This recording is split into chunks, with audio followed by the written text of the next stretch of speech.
kills me every time you do that. Come on in, join the fun. We laugh loud under the sun. We are real, welcoming arms. Feel the love, no alarms. Community, safe and sound. Laugh and cry, love all around. Open hearts, open doors. Here for you forevermore. Wow. By side, we stand tall. Together, rise, never fall. Laugh and sing, joy we bring. Cry and hug, heart. Hey, y'all. Hey, Leah, Ayara, Carlotta, Danny, Austin. How are y'all doing? I hope you have a good night at work, Ayara. Oh, Peggy fell down. She boom. Oh, no, sorry. My the hell you call this? Chat thing over here is not working. Oh, see, it didn't work, and I had to go all the way out and go back in because you and Danny was in chat, and I didn't know. Yeah, because Austin wrote, about to put a movie in and eat dinner, gotta fly. Y'all, peace. I'm good, how are you? But when I come back over here to this side, his thing isn't in here. Oh. That's weird. His chat's not in here. Now hers just came in, I'm good, how are you? From Leah. That might be the beginning of your new chat. Maybe. I don't know, but his didn't come over here. That was weird. I'm doing good, Leah. Doing good. Oh. Okay, so y'all, we will finish listening to the interview from last night. It's like, what I say, 12 to 15 minutes long, something like that. We'll finish listening to that interview. I'll speed it up a little more. And then there's another interview from 4/18/2024. Ready, set, blast off. I'm just Hey, Blondie. Hey, Blondie. Well, I don't know. You got stuck yesterday and it wouldn't play, so I don't. Yeah, I'm trying to finish playing that one today. Hold on, okay. I forgot where I was for a second. I'm still trying to get used to how. I can't never just memorize this shit. How to do it. Full screen. In between. I don't remember the wipey one, but okay. We were like a few seconds behind, but I was too scared to. All right, no problem. No, play it wherever you have it. But it's not by a minute or less. Because he's in jail right now for. Okay, he's in jail for that. Mm-hmm. But we believe he possibly has done something to Maddie. And we want to know where he would possibly go. Now, this is going to be a very difficult situation. But do you have any knowledge of what he has done with her? I wish I could tell you, but I have no idea. What did she say? She has no idea.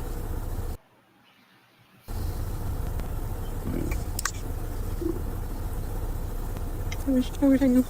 I wish I knew I would tell you.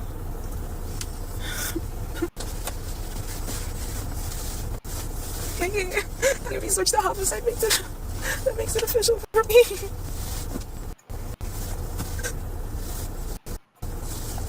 The fake tears.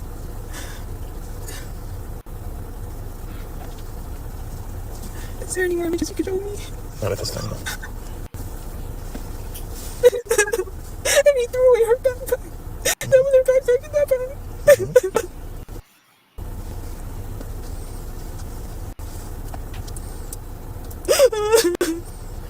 How long is somebody going to jail for this? Please tell me it's so much.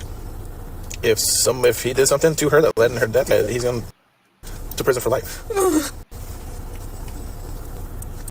He's probably going to prison for life. So the bullet sentence is fine. Fuck him. Oh my god. How fake does that cry sound?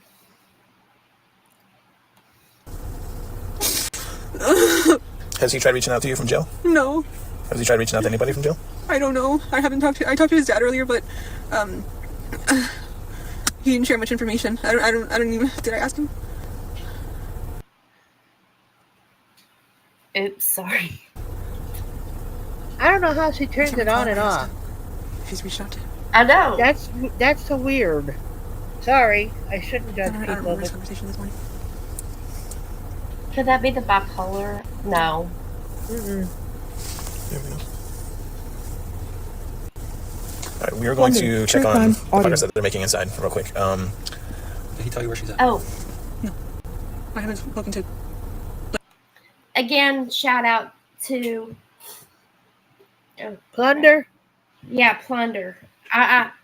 It's on my brain, but shout out to Plunder for this, and I'll put Plunder's link in the chat. Like since when? Like in the hotel? Like, no, never. Like I know. I wish I knew where to tell you guys to look. I fucking wish. Like, could you show me like a map of where around town he was so I could point out maybe this, maybe this, maybe this? There's too many places.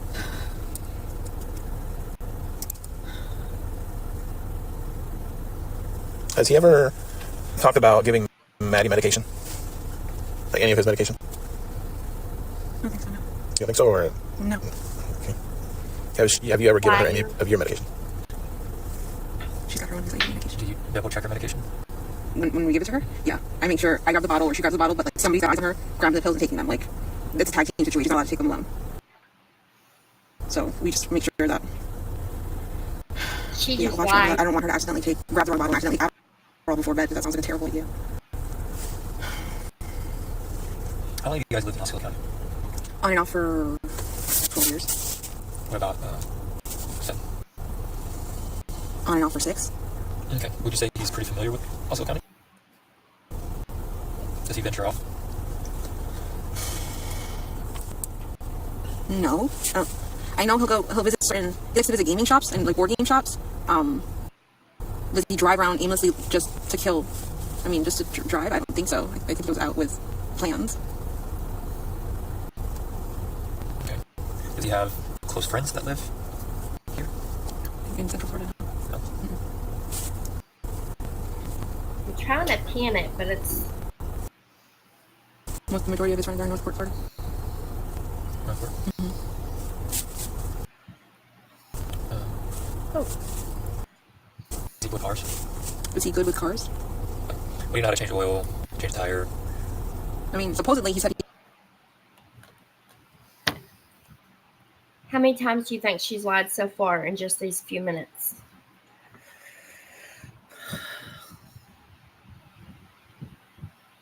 You don't know, Peg? I don't know. It's hard to say because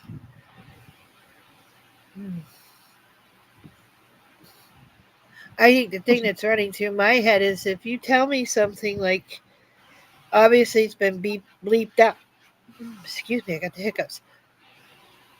It's been bleeped out that he's in jail for something, and that now they're looking in to see if he's done something to Maddie. So we know that he was originally arrested on something else that put him in jail, connected to Maddie. Mm-hmm. But if somebody said to me, we think he's done something, and when she started crying, that should have gone where they couldn't get her to stop crying. I mean, I'm sorry.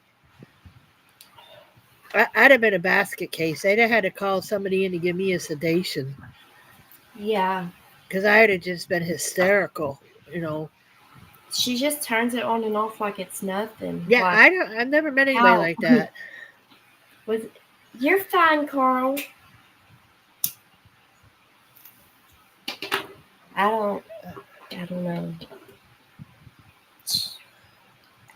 I say that you will learn He said he changed throughout this more. on Monday and hurt himself. So I don't know how good that makes you if you hurt yourself. But yeah. Question. The vehicle that you guys towed, that was his? Did it have a donut? Do you not know his car? I think I need No, to slow that down. I just don't remember if I ever actually saw the donut or not. I never came to inspect the car. So I was wondering, was that part of the story true? Did he actually get a flat tire? Who is in St. Cloud? I know people in St. Cloud. True crime audio. And Does he know those same people? Oh no. he's met them before and talked to them before when they've come over here. Okay. Where do they live in St. Cloud? Off of Old Canoe Creek Road. Do you want me to get you an address? Sure. Has he ever went with you to go see him? No. Never. No. I've never even gone to her house like that to hang out. She always comes to my house. So they know each other. She lives in St. Cloud, but we've never gone to St. Cloud together with her, to her. She thinks she's good at pretending, but she's gross. She knew you can't convince me otherwise. Yeah. I feel that she knew, and allegedly, and I don't know because we ain't got into that part yet. But after he was arrested and stuff, she allegedly texted his dad and told his dad to hurry up and get him a lawyer. Huh. So she's To her. protecting him. And how do you work with you? Yeah, she's an old coworker from 14, 15 years ago. From Disney? No, we used to work at a pizzeria. It was when I was a lot younger. Oh. Are you texting her? Would you like me to call or would you like to text? No, I thought you were just gonna pull it up. Top of Old Canoe Creek. Yeah, I don't know her exact. I don't know the exact street or address or. Not that I I know want of. to say it's actually. Hold on. Okay, I pull up don't a think map. so.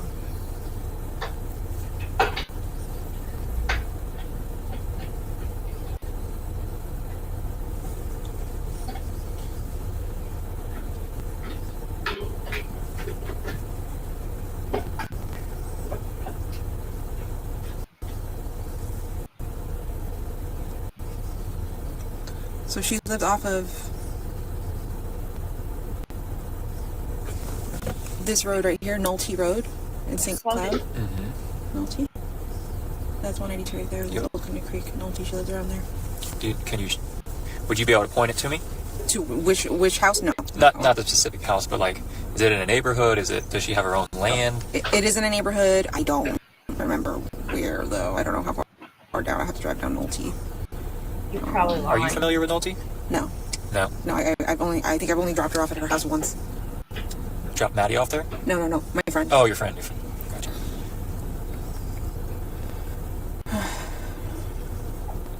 Yeah, I'm You not want sure. to text the address? Yeah, let me text. Yeah.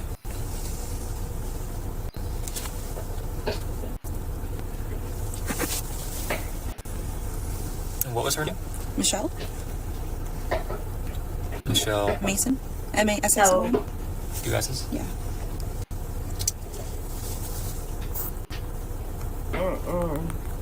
The thing is, I don't think Stuck would know where she lives, but Plunder. True No, crime I'm not saying audio. that he did, but I'm just trying to see who you would know in St. Cloud. okay. That's all. Yeah, that's pretty much the only person. There might be somebody else that lives like closer to Harmony, but that's what I know.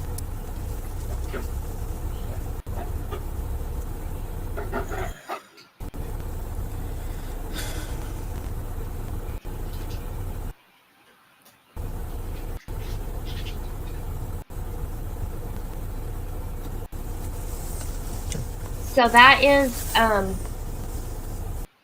believe Angel said that what we're looking at on the car is the black powder they use when they're looking for blood.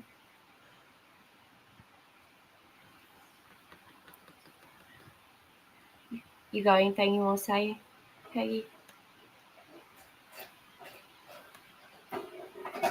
right now, no. Okay.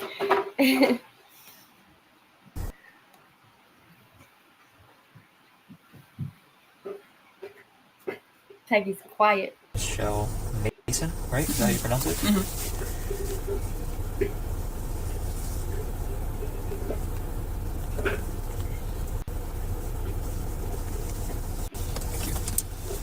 What part of the was on?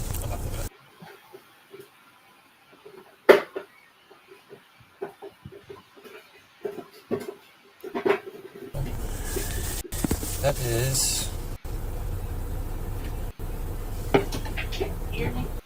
So, Stealing attention. presentation. No, I stung a little glass piece of alright. No. Yeah, no, I was at the back door. True crime Burn. audio. Yeah. You didn't hear me tear the glass up the door. Uh-uh.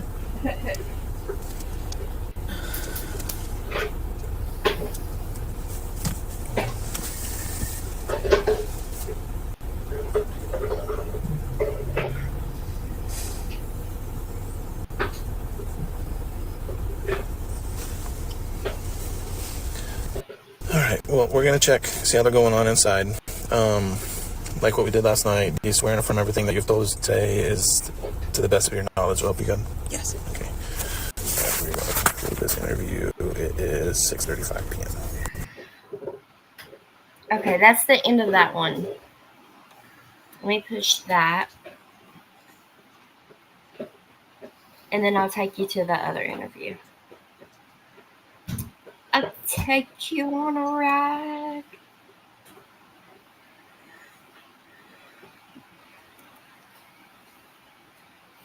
Do, do, do, do, do, do, do, do, do, do, do.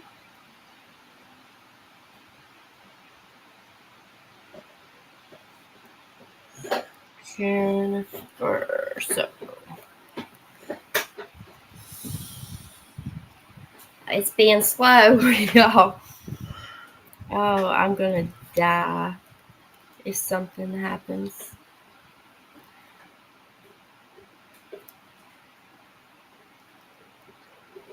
That's 229.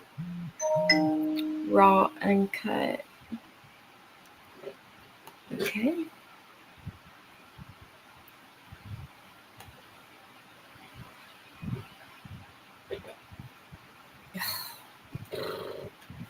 I apologize. Give me 1 minute while I look for it.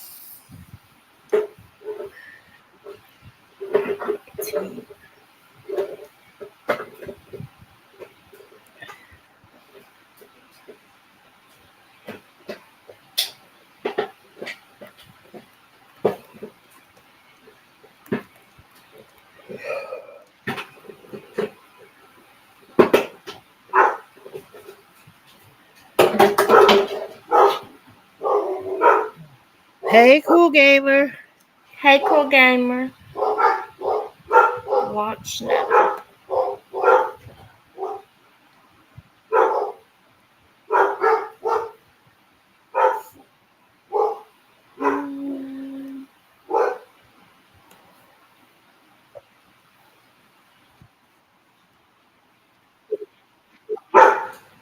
Hush. Okay, there it is. Now we can share it. How about the apple?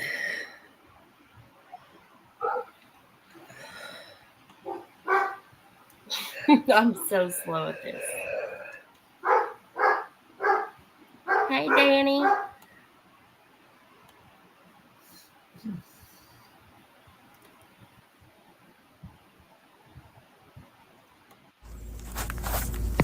Good morning. We are at the State Attorney's Office in Kissimmee. It's 8:57 a.m. It is April 18th, 2024. I am William J. I am the Division Chief for the Homicide Unit. With me is Danielle Pinnell, also from the Homicide Unit in Kissimmee. Can the detectives identify themselves? Detective Mark Morris. Detective Kyle Smallwood. And with us is Jennifer Soto. with your attorney, Matthew Spark. All right. We went over some things before we went on the record and told you the opportunity to ask any questions that you needed to ask. If you need a break to consult with your attorney, that is absolutely fine. We'll all step out of the room, turn off our recorders, and let you exercise your constitutional right to have counsel. There's no problem with that. There's water fountains here, there's restrooms. I don't know if you're a smoker or not, but like if you get desperate, we can make an outside break time, but we are kind of under time constraints. With that all said, would you raise your right hand, please? Do you swear or affirm to tell the truth, the whole truth, and nothing but the truth? Yes. Okay, thank you. All right, this is an investigative subpoena, so you've been compelled to be here. And in our country, under the 5th Amendment and the 14th Amendment as applied to you under the Florida Constitution as well, you cannot be forced to incriminate yourself. So anything you say today can't and won't be used against you unless you just don't tell us the truth. And I've already explained to your attorney, Mr. Bark, whether or not you made any inconsistent statements in the past, that is dirt under the bridge, and either a misdemeanor was committed or it wasn't, but we're not going to be using that as a basis of some sort of perjury by false statements, because those other charges wouldn't be perjury anyways. So the most important thing today is to tell the truth. I also explained derivative use immunity, which means if you said that there was a gun, and obviously there's no gun in this case, buried in your attorney's yard, we couldn't go dig up that gun if you told us that, oh yeah, there's the gun that was used is right there. We wouldn't be able to do that. We would have to show that we learned all those things independently from this interview. Okay? Do you have any questions? All right, so let's get started. Before you start, let me just make sure we're clear on the record. Off the record, we had discussed our position on the concerns we have. Ms. Soto was interrogated by law enforcement previously.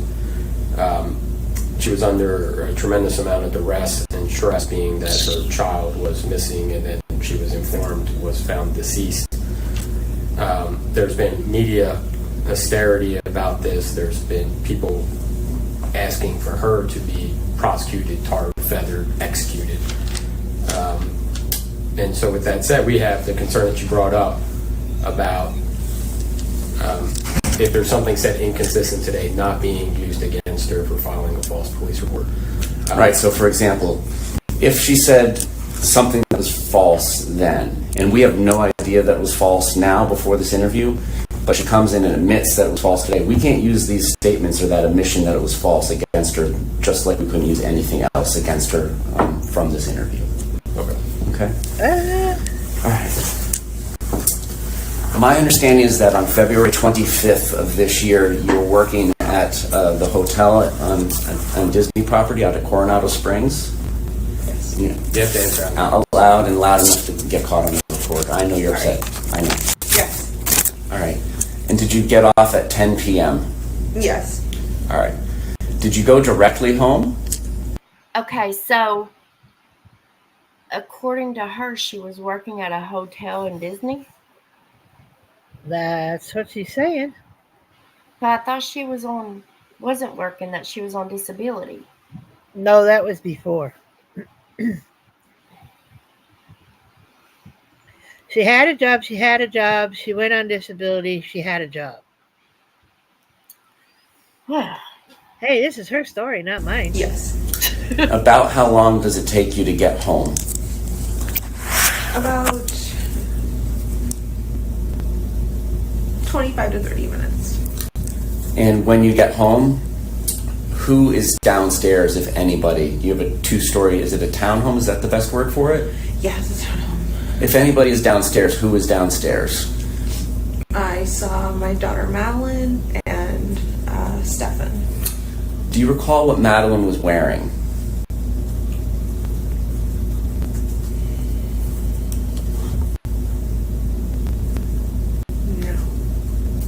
No. And do you recall what Stefan was wearing?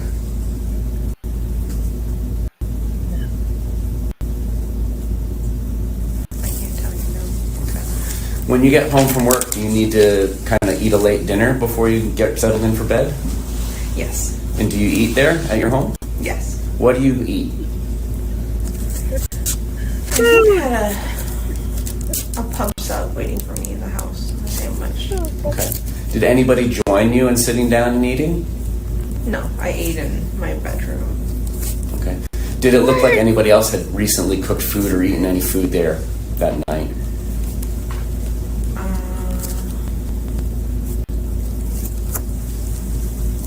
From what I saw, no. She's getting real quiet. You're going to have to listen hard because You I think come it's home. because she's. Hmm. You come home from work after working several hours. I'm going to say several hours because I don't know what her work schedule is.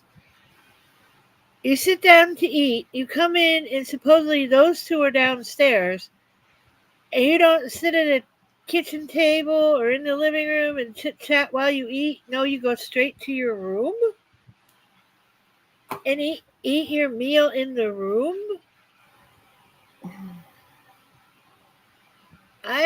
Okay. I'll continue. And so nobody else has. Don't look like anybody else has cooked down there.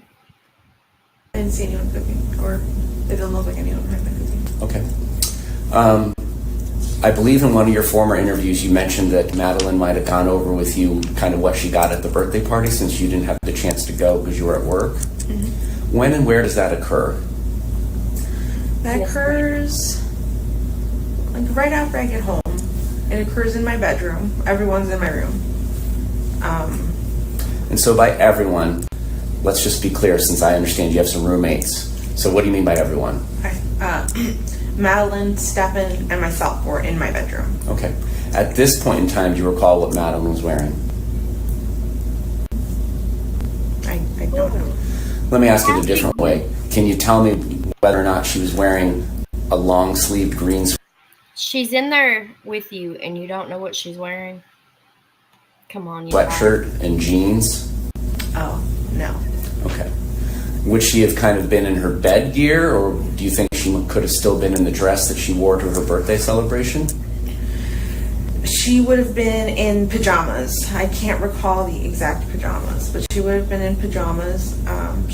She had already, by this point in the evening, she had already showered and changed out of that birthday dress. And was it your understanding from your sister that she had gotten dropped off about 8:30, she being Madeline? 8:30, 8:45, something around that time, yeah. And what's your understanding as to when Stefan had gotten there? If you know. If you don't guess, it's fine. Exactly, Blondie. Actually, while he's saying that, this is important. So there's things that you might think should be a certain way because that's just the way things go. But don't just guess based on past history that it's the same as what happened on that particular day. If you don't know, you don't know. Then yeah, I'm not sure exactly what time he got there. Okay. You were at work, so I just didn't know if, like, sometimes families check in, hey, I made it, by text or by phone call or anything like that. Do you not remember any of that? I don't remember. Okay. How long were the three of you in your bedroom? I'm going to say for about... This lying bitch has the don't remember shit syndrome. About 30 minutes. Shit. Yeah. And did Madeline tell you about the party? She was really happy. Did she tell you what food they had there at the party? Yeah, she, Do you remember? they had her favorites. What are her favorites? Puerto Rican food. So, arroz con gandules. All right, so you're going to have to translate to English. I know frijoles and arroz and a couple other things, but help me out. If I recall correctly, she had requested rice. It's a type of rice and beans. Mm-hmm. It's rice with pigeon peas. Okay. And pernil, which is, I'm not sure how to, it's a pork, but I'm not sure how they cook it. Okay. So it's cooked pork. That's typically what she requests for her parties. That's her favorite meal. Okay. And what kind? Several times now in these pictures, and I don't know if the pictures are connected to the story or not. I'm confused. They keep showing something called truffled. It looks like a drink. Do you know why they keep showing that drink? They've shown one in a black can, and this last one was a red can. I honestly don't know. Unless it's something Madison had, or he maybe was it as an evidence photo or just a regular photo? I don't know. It's in these photos. It just keep when they flip the photos, it shows up several times. One is a black and gold can, and this last one was a red can. I hate to do this because it takes so long, but can you scroll back for just a minute and find that can? Because I've been trying to read it. Like, is it an alcohol thing? Is it a adult beverage? What the hell is that? Okay, remember we're at 8:26 right now. Okay. Okay. It's not too far back. It's just a couple seconds. Like 2 or 3 frames back. Right there. What is that? Hotter sauce, black truffle infused. What is?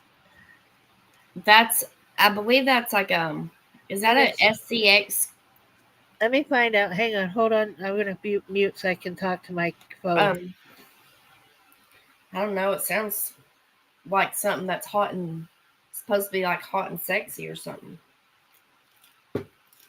Like I don't know. It's kind of weird.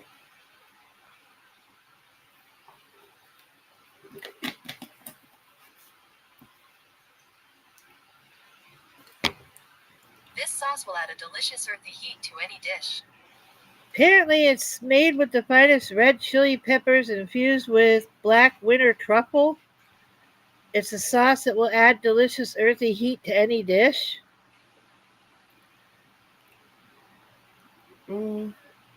But I don't know the connection why they keep.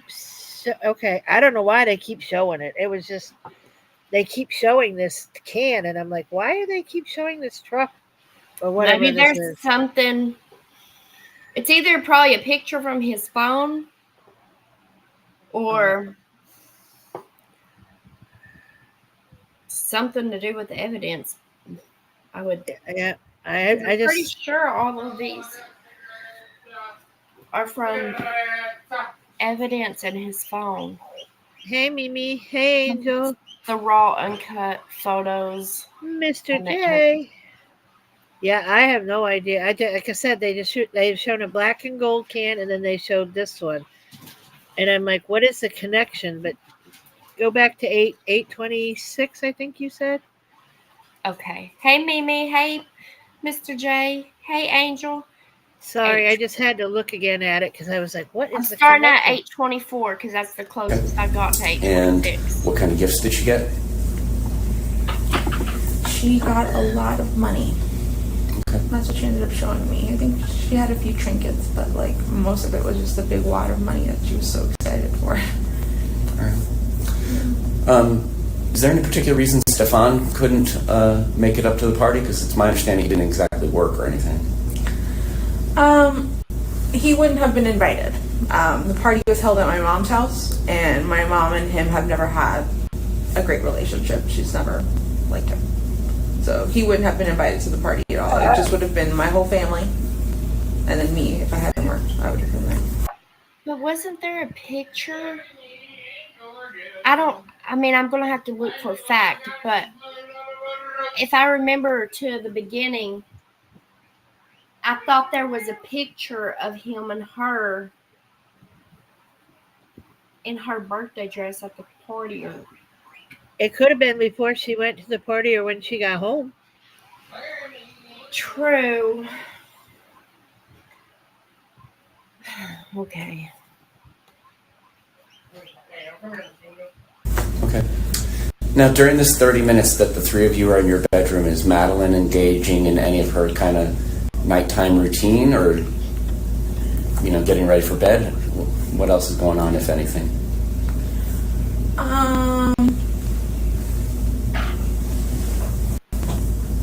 We spent a long time talking about gifts and having her show me and we counted out her money.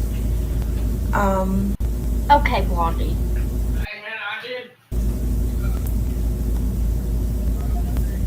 I can't remember if she had finished with all of her bedtime routine.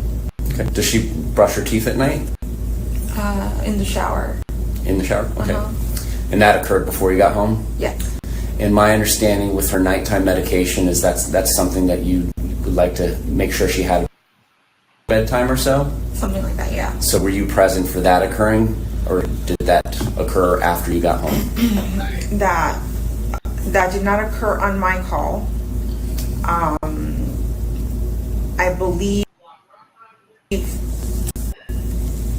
I had instructed Maddie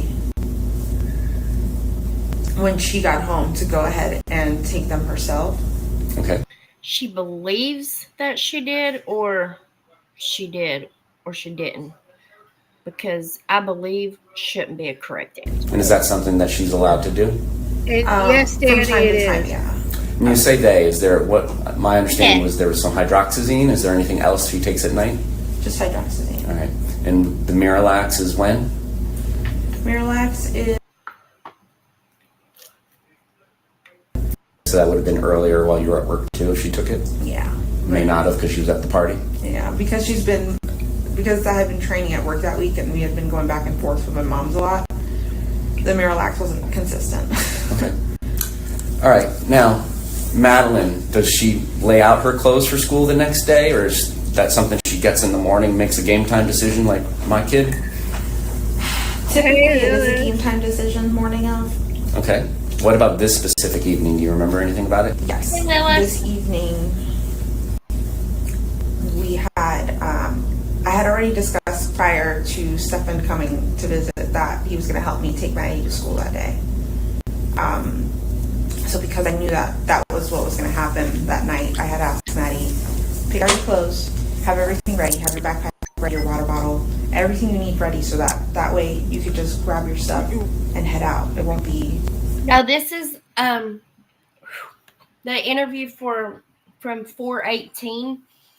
The one we listened to last night and right before this one was the 220, the day after Stephen Stearns was arrested was the interview we listened to before this one. And this is April's interview. So yeah, she knew. But she has a lawyer in the room with her too, by the way. Yeah. Too much of a hassle in the morning.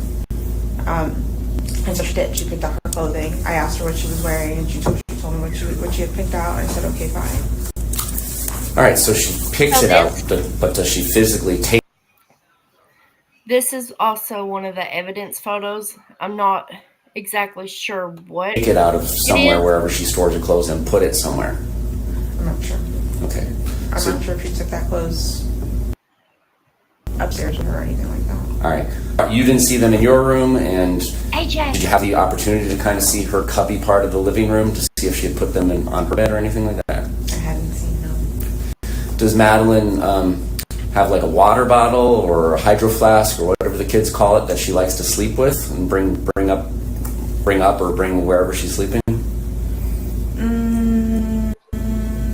Why you gotta think on it? Typically not. That stays downstairs in her backpack, and then she'll clean it in the morning and then fill it back up and just leave it in her backpack. That typically stays in the backpack. Okay. Favorite stuffed animal or stuffed animals? Anything that always goes with her wherever she's sleeping? She does have a few stuffies and blankies. Did I see any that day? Yeah, specifically, did you see if she brought any of that stuff upstairs with her? No, I didn't see any of that stuff upstairs. Now, a separate question. Generally, habitually, like your attorney was saying, there's a difference between specific memory, but generally, would she do that? Not saying that you saw it that night. Generally, would she do what? Have stuffies and blankets and her favorite stuff. Yes. She typically would. So if Stefan says something like Maddie's building her nest and getting settled in, would that to you mean like her stuff is part of this nest, or what do you think that would mean if you know? I'm not sure. Okay. Do you recall getting that text from Stefan that night that Maddie had settled into her nest for the night? Okay. My understanding. She don't recall shit, does she? was that at some point you told Apparently them it was time to go to bed. Do you recall about what time that was? Around 11 o'clock. So that's consistent with getting home at 10:30, having this half-hour discussion, and eating your pub sub? Is that a yes? Yes. All right. Do they comply with your wishes upstairs when you say that about 11 o'clock? Yes, they do.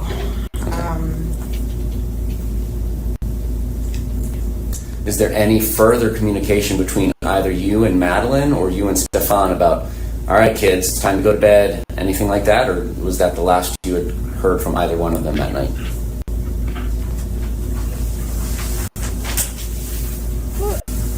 I think at some point Stefan comes downstairs to use the restroom Did he? and then goes back upstairs. But Did he say you didn't holler up to them? Come on, kids, it's time to go to bed. That's what he just said. I don't. After that, I don't recall interacting or saying anything. So. Okay. And my understanding is that you had some sort of parental controls over Maddie's phone. Is that accurate? I'm not sure by parental controls exactly. I didn't have any limits or anything on the phone set up. Well, like, for instance, if she wanted to install Game Pigeon. Hey, positive. Hey, positive. Hey, anybody that I missed, I'm sorry. Now I gotta ask. Okay, I'm so confused. Is her bedroom downstairs or upstairs? Okay, so Down. they were all in. So they were all in her bedroom, and then Stephen would have gone upstairs to his room. Yeah, but she let Maddie sleep with him that night. Oh, okay. Well, that answered my question there. Cold day in hell on my planet. Exactly. Does that have to go through you? Yeah. So any permissions for any apps, she would have to ask me for. All right, and does that ring a bell as to occurring that Sunday? Game Pigeon? Okay. All right. So that's the last time you hear from either one of them until the morning. My understanding is that Stefan comes down and is dealing with your dog. Is there any communication other than perhaps Stefan coming down to use the restroom? Is there any other communication that you have between Stefan and Maddie?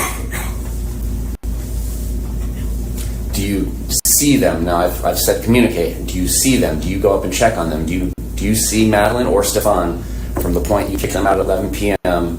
until you see Stefan at 8 in the morning-ish is what you guess for the dog? No, I didn't see them. Okay. Now, when you go to sleep, do you sleep through the night, or do you wake up and not have consistent good sleep? I sleep through the night. Okay. So there wouldn't be any points in time where you get up and you're taking steps or just checking on your phone because you can't go back to sleep? As far as you remember, when you go to sleep, you're out until the dog thing in the morning. Yeah, exactly. Did you hear or see anything? They're asking her that because they can tell with her device and stuff, like certain movements and all that. So they're trying to see if she's going to be truthful or not. During those hours involving Stefan or Madeline? I didn't hear or see anything that night. All right. What's the first thing you remember when you wake up after having gone to sleep? I wake up to Stefan trying to put the leash on the dog. Okay. Now, is this the first time that you've ever woken up to Stefan trying to put a leash on your dog, or is that something that has occurred before in the past? I'd say this is the first time. It's not normal for any of us to put the leash on the dog on the bed because if he's on top of any bed, couch, anything, he'll pee. He gets really nervous. You have to do it on the floor. So I found that, but. All right, so let me ask it a little more broadly. Is this the first time Stefan's ever come into your room while you're sleeping to take the dog out for you in the morning? Hey, babe. Oh my God. Oh, Oh you're my God. I can't. Okay. I can't. Did you find it unusual then?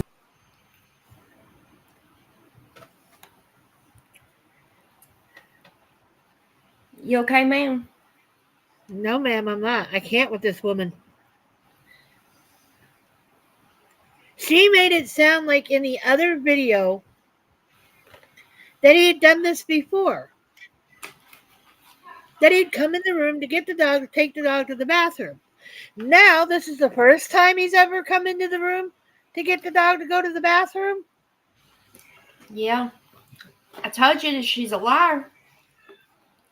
And apparently, if the dog's on a couch if the dog's on a couch or on a bed or on a chair and you go to put the leash on it, the dog will pee. What? Why would you want to put a leash on an animal that's going to pee on somebody's bed? I'm done. I'm done. She's cooked. I tried to tell you. Nope. Send her Just away listen, with him she now. flips up all the time.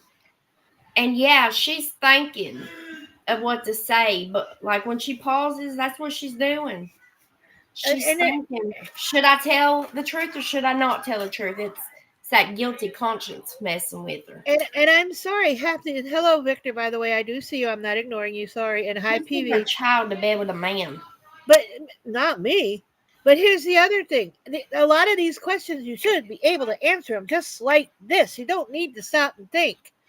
I'll give you a little grace on what was she wearing, because it's been a little time back, and you might have to go. Let me see, what did she have on?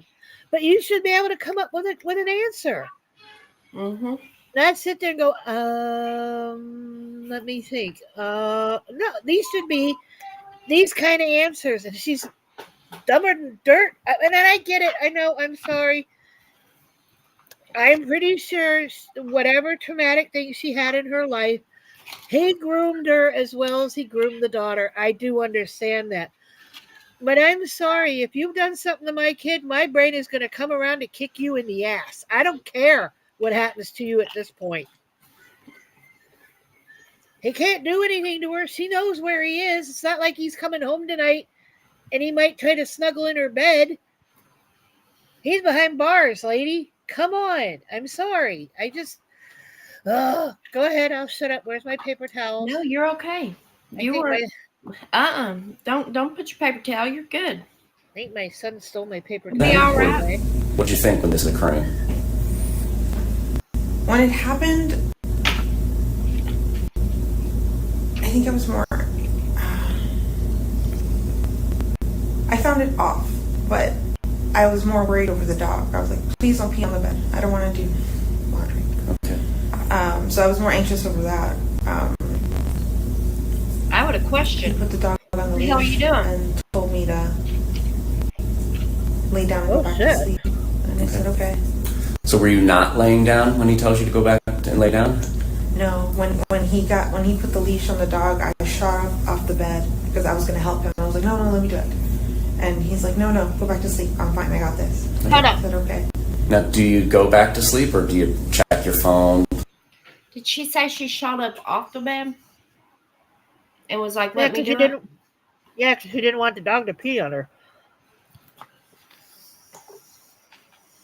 I think she's full of shit. I hope the dog pisses in her mouth when she's asleep. Oh, Do nasty! anything. Nicky! No! She deserves it. In this period of time that you have been awoken by Stefan, do you hear or see anybody else in your household? I hear somebody in the kitchen. I'm not sure who it was. I'm not sure who it was. Okay. Could you identify it by size, like their steps? Could you identify gender by their voice? Anything like that? All I heard was sounds of like cabinets shutting, like somebody in there shutting, like looking for something and shutting. Okay. Now, if your daughter had been awake, would she come in and say goodbye to you before school or not? Just let you sleep? Oh my about God! I would have hoped she would come by and say goodbye to me. I can't remember if this is one of the first times it's done. See, there's that I can't remember shit syndrome. Listen, why has she got to think about if her daughter comes by and says goodbye to her before she goes to school? It's because she already said anyway that she's the one that always takes Patty to school, and she gets up and fixes her breakfast for school, but she Lord, agreed take me to now. let him take her that.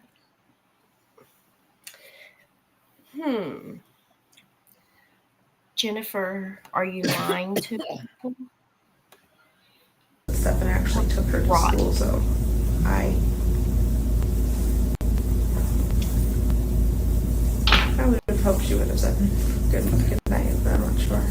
All right, so do you fall back asleep? I do. And when do you wake up and how do you wake up? I wake up at like 9 o'clock in the morning, my alarm.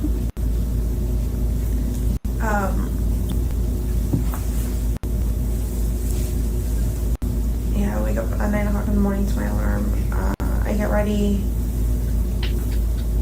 I think at around 9:30, 9:45, I leave for my doctor's appointment. Okay. So in this period of time from when you're waking up and getting ready, do you see anybody else in your home? Yeah, Angel, you would.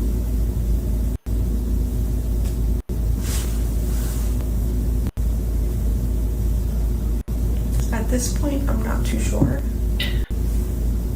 I know throughout the day I've seen my roommate in the kitchen cooking and doing her thing, but I don't recall if it was at this time. Did you see your daughter this morning on the 26th? No.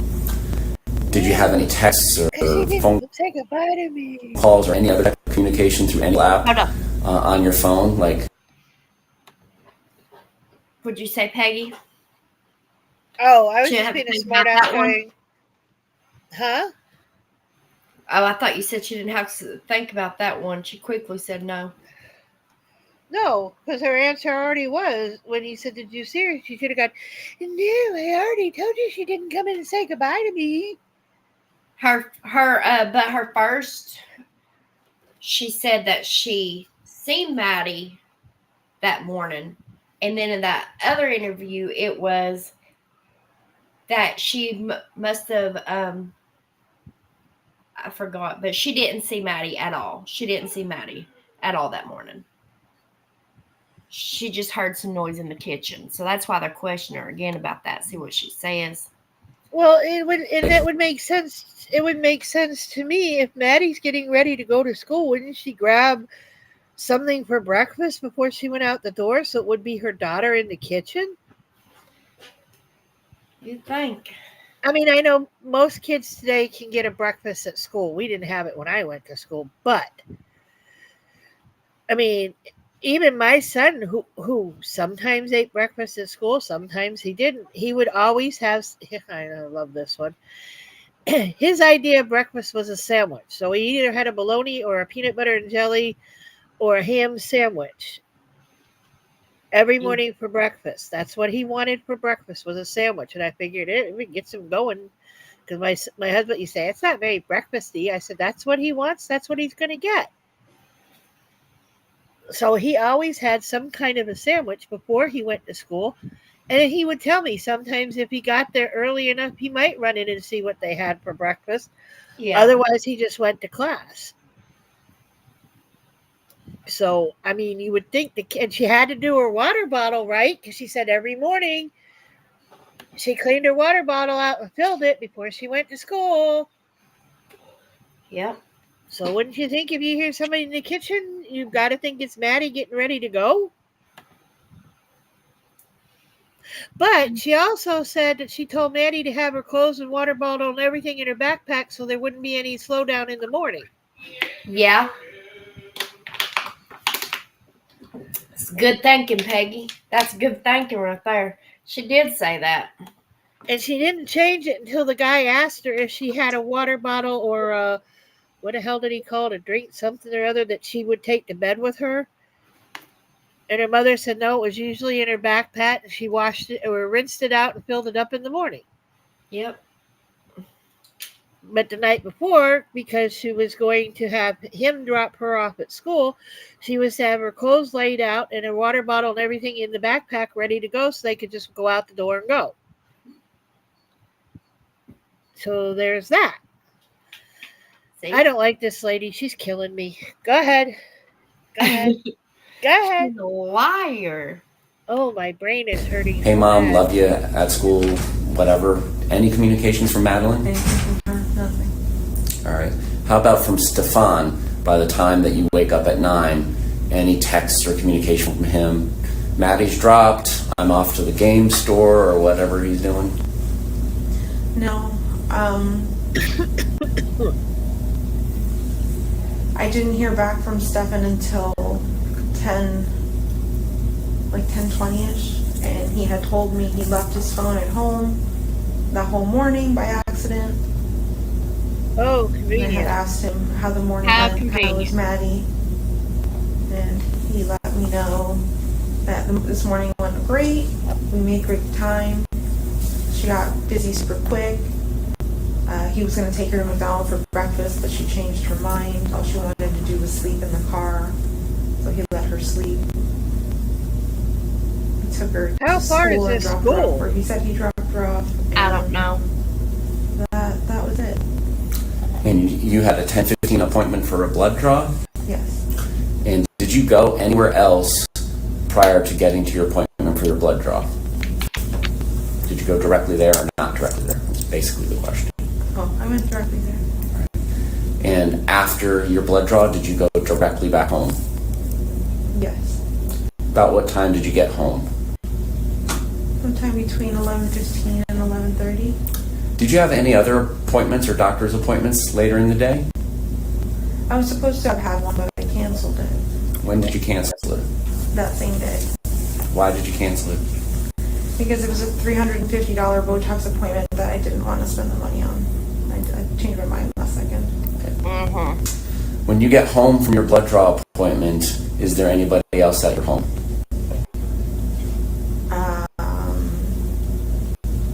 When I get home from blood draw. Yes, Stefan was home. Right? And can you describe what he's wearing, what he's doing, his demeanor, what's going on?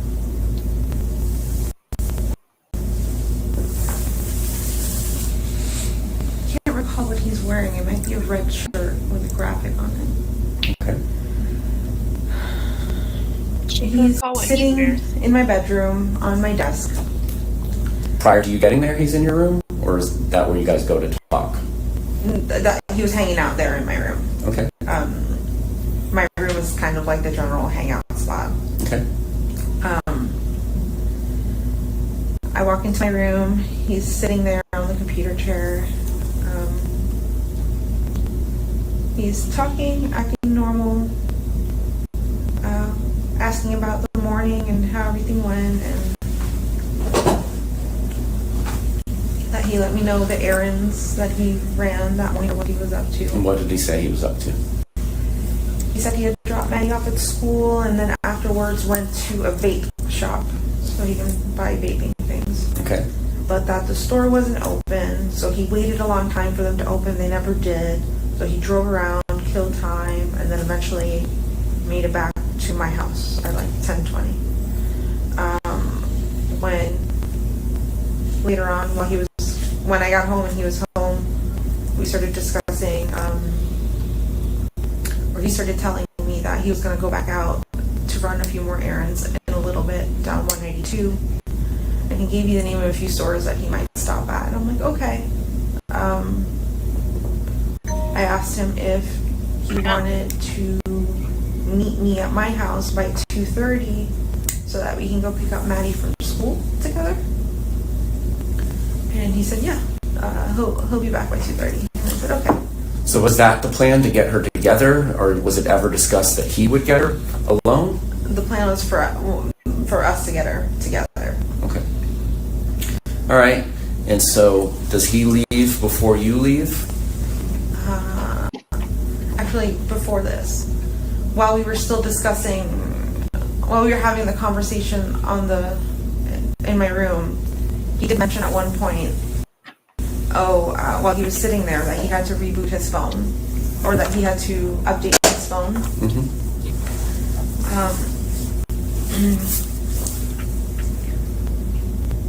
And what was it? He had to update his phone, so I told him, stop avoiding it, do it. Like, updates take a while, like, do it.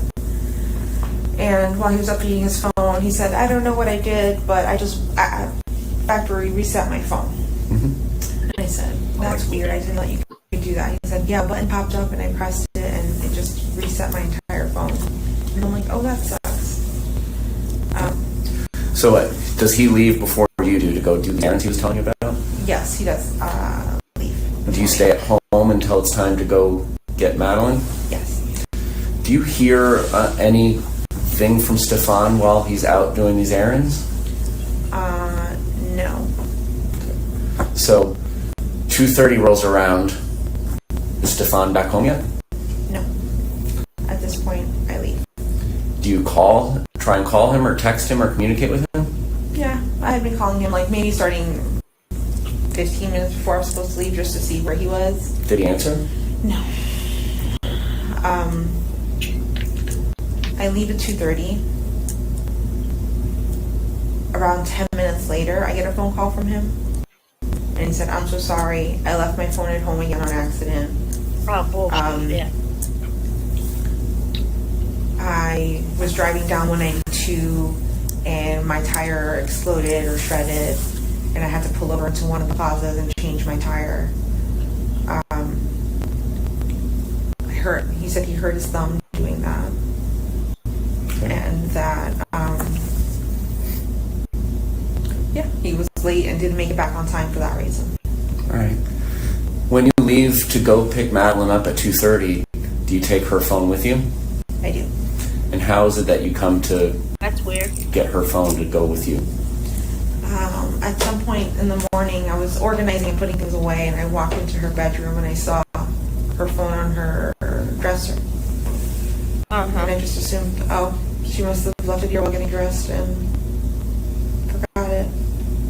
But she always forgot her phone, so why want to take it that day? Huh? Okay. Was it on? Yes. And sometimes when you bump or move phones, the notification screen comes up. Did you happen to do that, and did you see if there was any incoming notifications that she had missed? I hadn't seen it. Okay. All right. So you go to school, and due to time constraints, like an NFL football game, we're going to kind of jump ahead a little bit. My understanding is that you want to be first in line, and you have to get there early to do that, and I understand that. Yeah. She doesn't come out. She doesn't know. Did you call her phone? I did. Why did you do that? Because I forgot I had it with me. I was like, where is she? Why isn't she out yet? So I start calling her phone, and then I start realizing I'm hearing vibrating, and then I look down, and I see her phone with me. I'm like, oh, Okay. how am I going to get a hold of her? Because I'm the first in line. The cars behind me already have children. They're full. They're waiting for me to leave. All right, so I'm going to kind of jump ahead. Did Madeline ever complain to you about believing that Stefan had taken her Christmas money? Yes. Tell me about that. Christmas money went missing, and we were both. I don't even know how to explain this. We had collected all of her envelopes with Christmas money and consolidated it into one. I'll put all her money into one. Yeah. And then I said, I will put this somewhere safe, and I thought I had put it in my nightstand. A few days later comes around, whatever. We start looking for it or asking for it or something like that, and we can't find it. We can't find it at all. So let me just narrow it down. Did she accuse Stefan of taking it? I'm not sure she did directly. We both had the suspicion, but we're like, no, could he have? Oh, No, come I on. don't think so. But I eventually found the money. Okay, I'll just have the history end. All right. Wow. I'm sorry, there's 4 people in that house. Maddie, her mom, Stefan, and a roommate. It's one of 2 people if Maddie and her mom didn't know where the money went. What do you mean you don't know if she accused him of taking... I mean, oh my sweet baby. Jesus, somebody help me. And he would just take...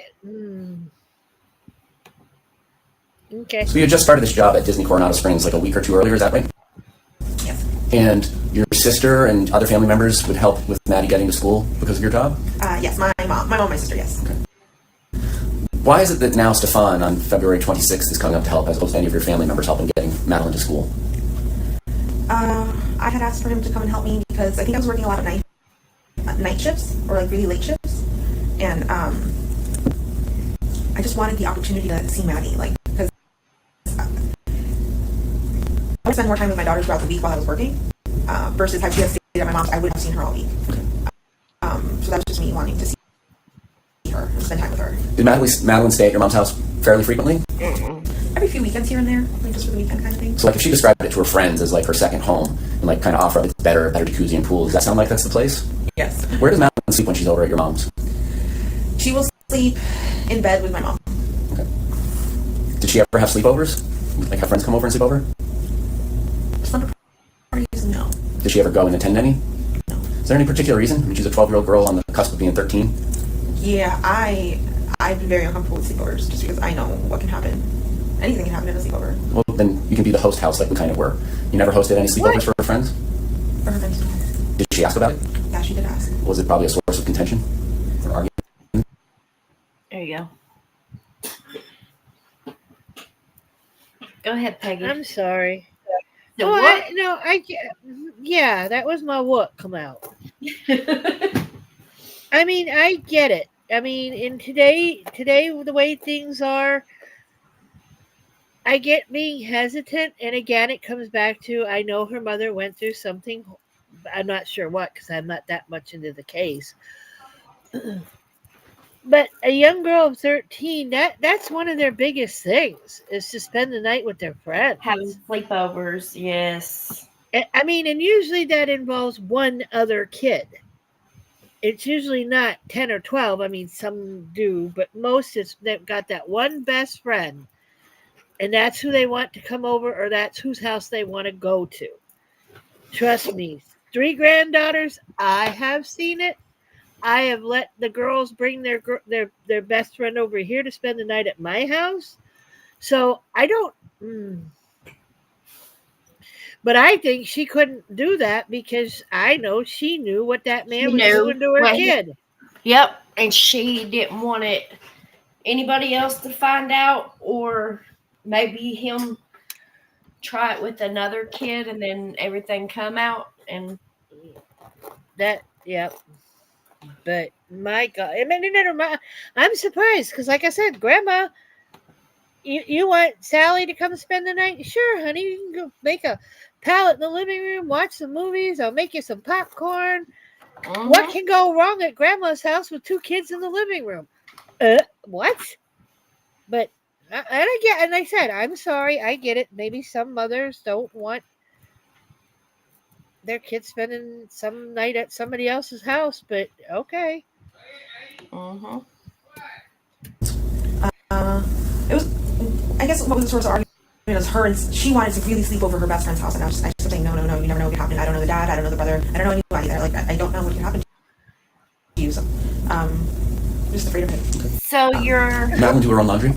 Afraid of that, but you let your child and some grown man sleep in the same bed together. But it's happening under your own roof, but you don't trust an outsider. Okay, make that make sense, oh wise one.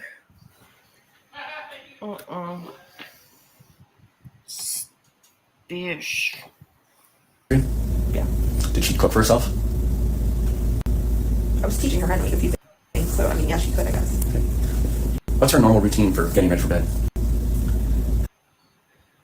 We give her meds. I'm sorry, take your time. Again, come on. Answer, Jennifer. This should be a bing, bing, bing. I give her medication. She would get in the shower. Take a long shower, I understand. Like an hour plus, yeah. Okay. She loved it. She'd get out, she'd get dressed, she'd let her hair towel dry for a while, and then she would brush it. We would watch some TV. She'd probably have a stack for that as well. Okay. What were kind of her nighttime uniform? The pajamas, but not necessarily pajamas. What was her routine nightwear? She really liked wearing shorts. So she had a few pajama outfits, but she really liked wearing shorts and baggy t-shirts. Okay. How about her routine getting ready for school in the morning? What's that about? Oh my God. We'd wake up. The alarm would start ringing around 7:30 and snooze it up until 8 o'clock. Then she'd get up. She'd get dressed. And then she'd lay back out in bed while she would wait for me to make her breakfast. So she's a breakfast eater? Okay. She'd have breakfast. Then she would start, with brushing her hair, brushing her teeth, putting on makeup. I would give her ADHD medications for school. Is that every day or just school days? So it sounds like you're heading out like 8:45 or 9? Yes. It takes like, what do you say, 15, 20 minutes to get to school? Yes. And first bell's 9 or 8? 9 to Something 8. like that. Okay. Yeah. So on Monday the 26th, 7:30 seems like a really early time to depart to go to middle school, even if you're getting Mickey D's. What's the discussion about when Stefan and Madeline were going to leave on the 26th? There wasn't one. So you didn't know anything about these plans, or did you? Or? I knew that they were going to McDonald's, but not 7 o'clock in the morning. Okay. I had assumed like 8 o'clock. Okay. Oh, But even then, man. 8 o'clock is kind of early. Like Hold on. 8:30, because you could just go to McDonald's school, but McDonald's is right. Go ahead.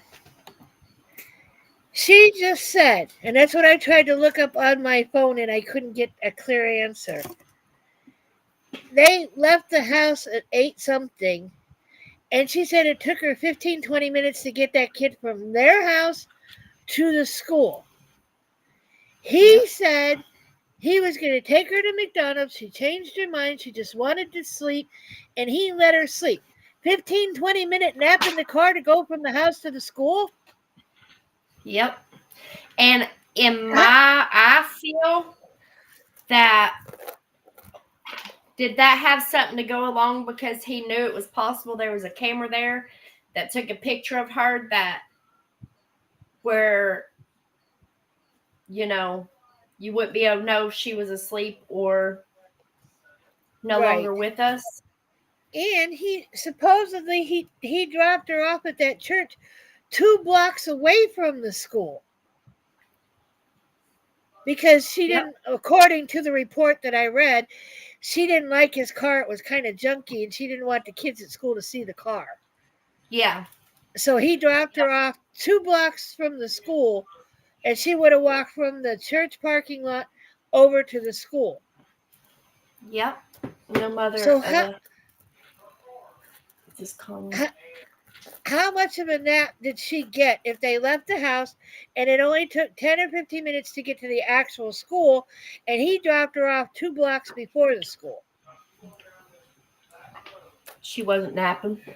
Well, I'm sorry. In my opinion. In my opinion, I'm going to say this is the first time I'm saying it. She wasn't alive when she got in that car in the morning. Mm-mm. She was already gone when he put her in that car. AJ, big hugs. I love you. AJ. She is. She's lying. She's really had no emotion.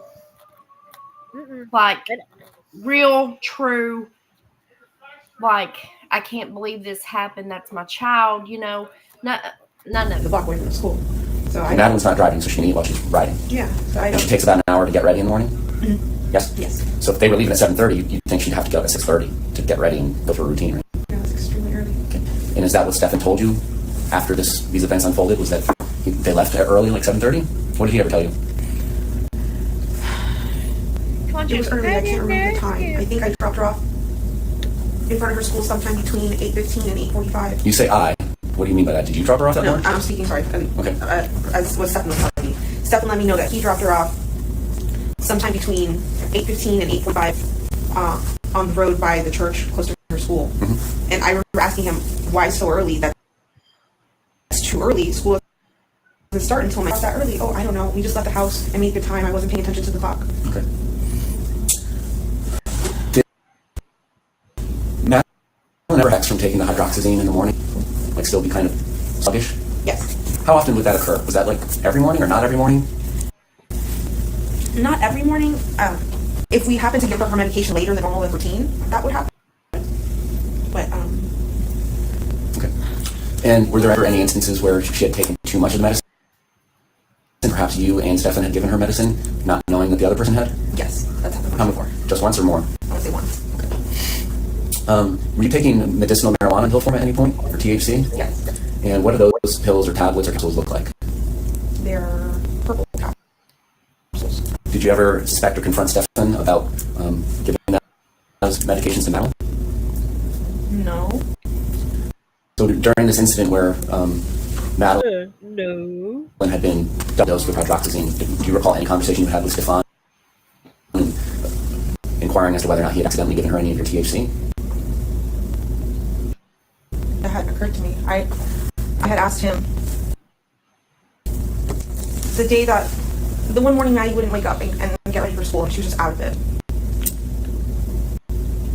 I assumed it was medication related, but I didn't realize, I'm like, did this one medication hit her too hard because we gave it to her late? I called poison control. I needed to see what would happen, because at this point I think I had got Stefan to admit that he gave her a second dose of the sleeping meds as well, because he thought I had given it to her in the first place. Okay. But that was with I didn't know anything about marijuana. I'm just asking you. Oh. I'm asking if you remember having that conversation. There was a conversation on the phone about you were relaying that Madeline said that she suspected that it was different Yes, AJ, I agree with you. bigger pills, and you relayed that. She does. And she's more worried about protecting him than her own child.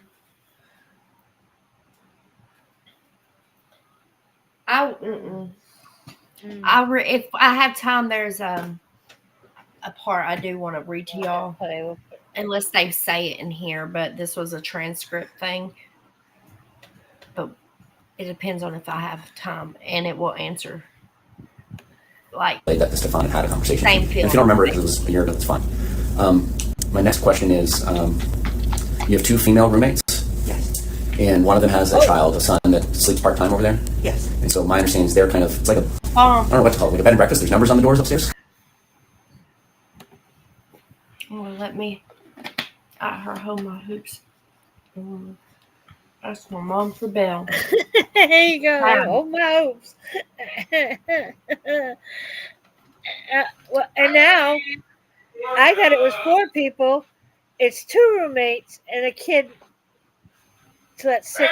Whenever the kid was there.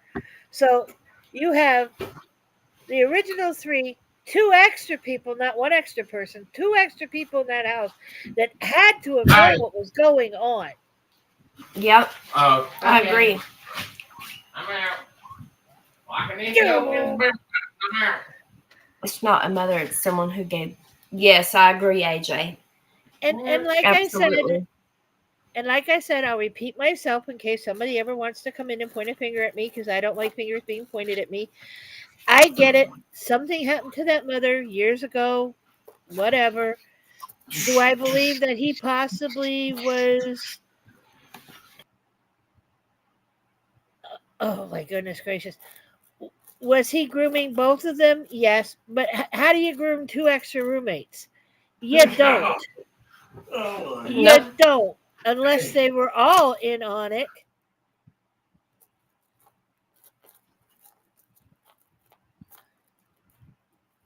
Or she was popping too many of her little marijuana pills. AJ said, "Not now, Dr. Ken. We big mad. Come back later, Kenny."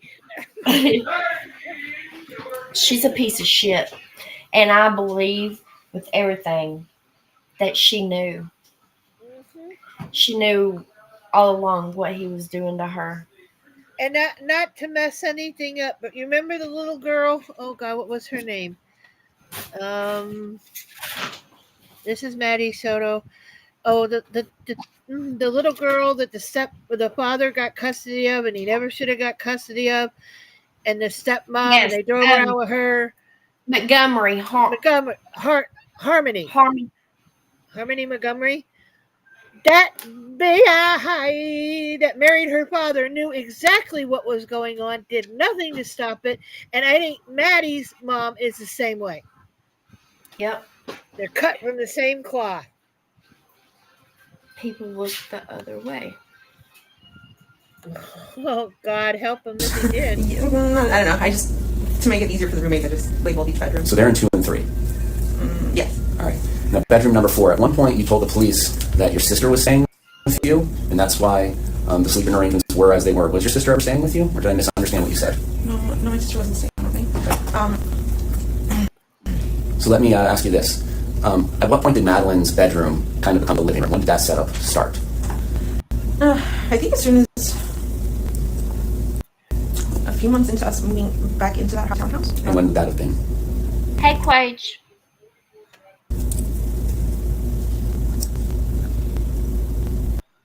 Why she gotta think about it? Stupid blind bitch. Was it June of?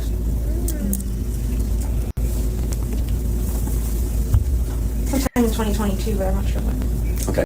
It's my understanding that it's December of 2022 that you and Stefan kind of break up, Yes. but he still remains in the town. Yes. Why is that?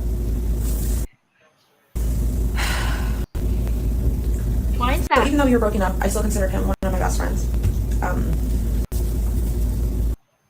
I wanted to give him the opportunity to live there, and he had gotten a job at Disney and was doing well. Okay. And I didn't want him to continue to lose that because he had been struggling for a long time to get a job or do anything because his own mental health issues. Okay. So I just wanted to give him a chance to like do something, be something. So Did he pay rent? yes, How much rent did he pay? $600 a month. All right. You're fine. No footsies. This is Madeline Soto's mother that we're listening to. It's one of her interviews. Her boyfriend was doing horrible, sick shit to the poor girl and ended up unaliving her. Did you hear what she just said? What is it? She let him stay there because he got a job at Disney and he had mental illness. You think he had some mental illness, lady? Oh my She let God. him, yeah. But She was let him supposedly stay renting there. out that bedroom to him for $600 a month. Yeah. The one she let her own child sleep in. You said with it, him. Carlotta.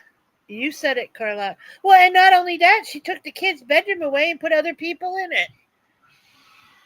I mean, hello? Kid should have had her own room with a lock on the door. Yep. You made the best chili. Heck yeah, that's awesome. Just like Susan Smith coming up for pro, she can get out when those children walk out. Oh, is she coming up for pro? Oh, Yeah. man. Hey, I say we let her come out on parole So- and have her disappear. But I didn't say In December that. of 2022, kind of when the breakup happens, prior to that, what was sleeping arranged in your home? Was he sleeping in your bedroom as a couple? Yes. So who's in bedroom number 4, if anybody? We'll have to cover that. I think that room remained empty for a while. For a little bit, there was another roommate there, but it remained empty for the most part. And were your female roommates already there in 2 and 3? Yes. Why does Madeline have that bedroom 4? I wanted her to have bedroom 4, but my dad really wanted rent. That whole unit that I live in is owned by my father. Okay. So let me ask you this. Do you pay your father anything to live there, or just handle the collecting the rent from your rentees, whatever they are? I pay him rent as well. Okay. What do you pay for the rent? My portion of the rent was $400 a month. All right. And what do the 2 female roommates pay? $850 and $650. Okay. Prior to Madeline having her own bedroom set up in the living room, where So, oh shit, sorry. Oh.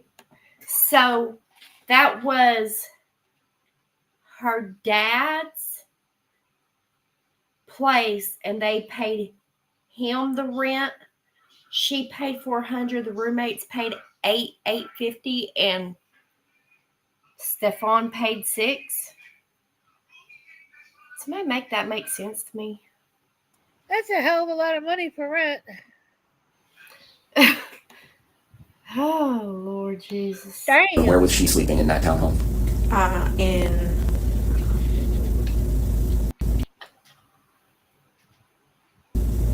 In my bed with me. Okay. And this is during a time frame when you were together with Stefan, so is it the three of you every night? Well, when we had first moved in, it was just me and Maddie. So it was just me and her on the bed.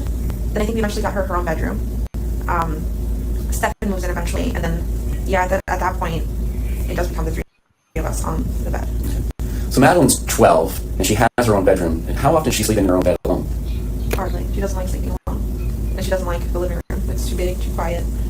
She says it would be too dark and then there would be spiders. She would see spiders, so... So you say hardly. Were there ever nights where she just slept alone in her bed? Or is it 100%? Because there's a difference between hardly ever and 100% to me. If she ever slept on that bed, it was like once. Okay. All right. So now you've broken up with Stefan in December of 2022, right? Mm-hmm. He's still paying rent, and he's there full-time in bedroom number 4. Is that where he goes after you break up? No, he stayed in my room for a few months. We'd broken up, but we weren't sure how to discuss it with Maddie because it was the beginning, it was the middle of the school year, and I didn't want to affect her in any way. Mm-hmm. So we just played it off, acted like everything was normal and fine for the first 6 months. And then eventually she caught on, and then when she did, we admitted to her that we were broken up. And then, yeah, at that point is when he moved up to bedroom 4. She cares about this guy so much that she basically just gave her daughter to him, in my opinion. She gave her child to him. Jennifer, you're a sick slut. Yes. And once he moved up to bedroom 4, were there instances where Madeline would sleep alone upstairs with him? Back to being I'm gonna say, I want you to think carefully before you answer, because obviously we've gone through your phone, and we've seen all the conversations that you've had with Stefan. So it's clear that that's occurring, so I'm giving you the chance to answer the question. yeah, I'm just trying to figure out how many times it's happened. Okay. Why are you allowing that to occur? I saw Stefan as someone that I completely trusted with my life, my child's life. Liar. I thought he had cared for her as a father would. He had been in her life for more than half of it, playing the father role. I thought he cared for her the way I did. Bullshit. I said that before you. Now, in 2023, where you've kind of had enough of roommate ex-boyfriend Stefan and asked him to hit the road. Yes. Is that fair to say it was like October? Maybe yeah, like the end of October, because then I gave him all of November and told him he had to be out by December 1st kind of thing. But yeah, that sounds about right. And then did you kind of ask him to leave a month earlier and it was a source of arguments? Yes. Okay. So now at this point in time when he's being asked to leave, have you had any conversation with Maddie that mommy isn't together with Stefan anymore and this is kind of the way it's the world? Do you have that conversation with her? She had, by June, she figured it out already, so she knew we weren't together or anything like that. So she, by December, yeah, she had already known he was leaving. Okay. Back to visit after he's out. We're still friendly with each other at this point. Liar. Christmas is coming up, and we wanted to spend Christmas together. So he comes up for a few days during Christmas, and then he does visit a few more times after that, but for the day. And it's to pick up packages. He keeps getting mail delivered to my house, packages. So he just comes up and picks them up. And when he comes to visit after he's been kind of kicked out, is he paying rent or how is this working, or is he just coming to visit? He's just coming to visit. Is your father making any arrangements to rent bedroom number 4? Because this is his income that he's losing. Yeah, we had it. We had like an ad posted to see if we had any renters. So we were trying to rent it out, and then we had to stop. And what happens if you end up renting room number 4? Is Stefan going to still come up and visit you and sleep in your bed? I don't know. I haven't thought of it that way. At one point, you told investigators that Stefan was quote-unquote stuck down there until they could afford for him to come back. Were there plans for him to come back? We had discussed him coming back and living with me. We weren't sure if temporarily or like for me to help him out with a place for a little bit before he can find his own place and move out.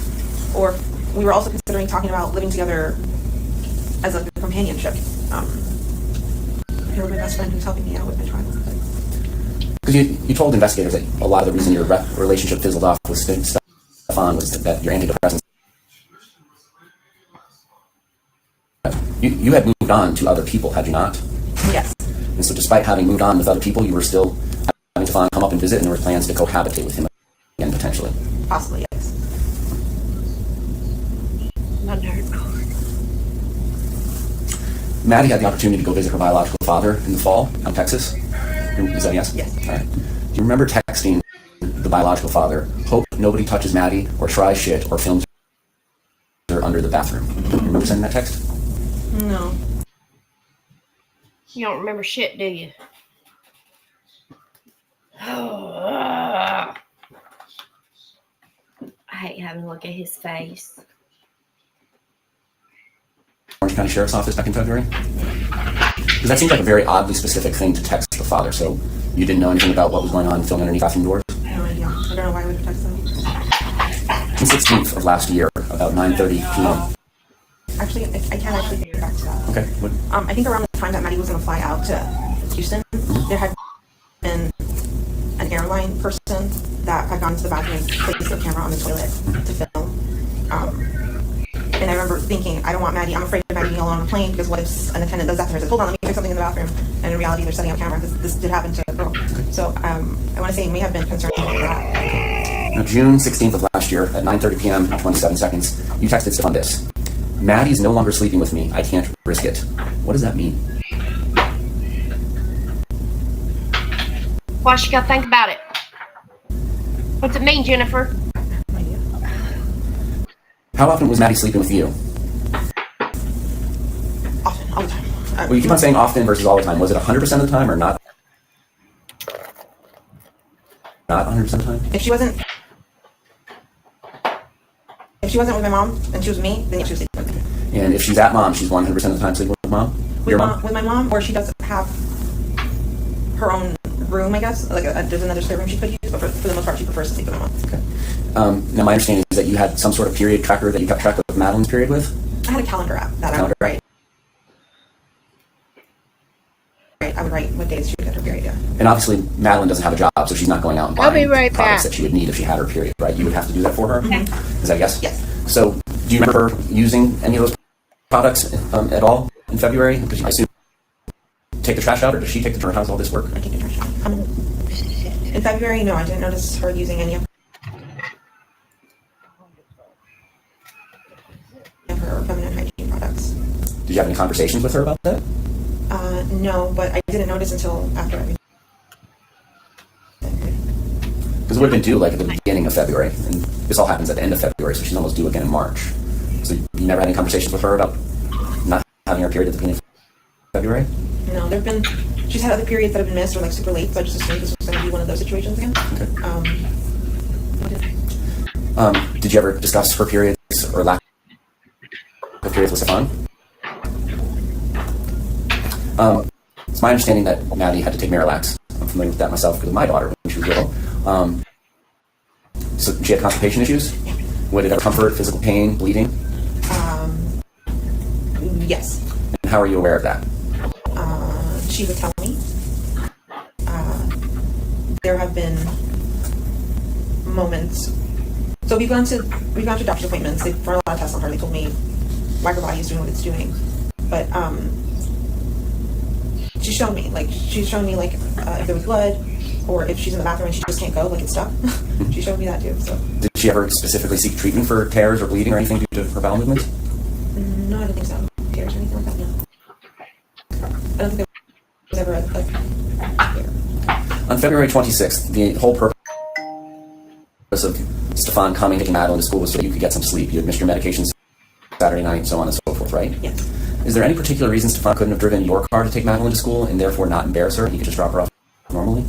Yes, but because he's not on my car insurance, I was very nervous to let him drive my car. You did let him drive your car after this occurred though, right? Yes, but he was very insistent because he wanted to go look for Maddie and he had a spare on his car because he had a flat, so he couldn't drive his car. So he just really wanted to go out. So I just let him. But I was. Of course he did. During your previous interviews, and you did it once today, you kind of interchanged I, we, or Stefan dropping Madeline off at school. Did you see Madeline at all on February 26th of 2024, that Monday? Do you know anything about how she died? Did Stefan tell you anything about how she died? Did Stefan tell you about his plans to go back down to Northport in your car that Wednesday morning?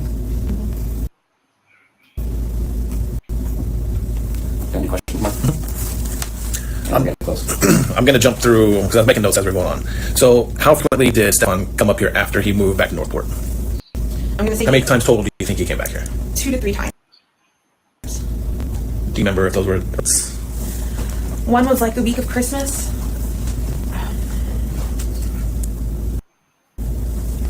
She's such skank ass.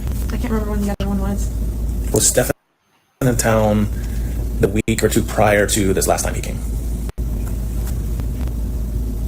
I don't remember. It's possible, but I don't remember. Everything is becoming a blur. Do you remember sending him a text message asking if he can babysit Maddie while you go have lunch with your friend? Just a few weeks before. Yeah, me. I remember going out a few weeks before. I don't remember asking him to babysit. I don't know where he was. Did you ever go to lunch with your friend and babysit her? I did go to lunch with my friend, but I don't think he was here. I think I met him home alone for a few hours. Okay. When you mentioned Maddie caught on about you guys being broke up, how did that happen? What did she say? Or I forgot. We and Stefan were having a conversation and she was like, "You guys broken up?" And we kind of looked at her. I'm like, "Why do you ask?" She goes, "Because you guys are kind of acting like you're broken up. You guys haven't hugged and kissed in a long time." I'm like, okay. So we just. how do you think she felt about that? Fine. She didn't act sad or happy or anything. You're just like, whatever. All right. Now you mentioned to me before too that you found her phone on her dresser in like her little bedroom area. Does she have a specific spot where she plugs in her phone to try? How? So, on her side of my bed, she's. I have a feeling the internet's messing up.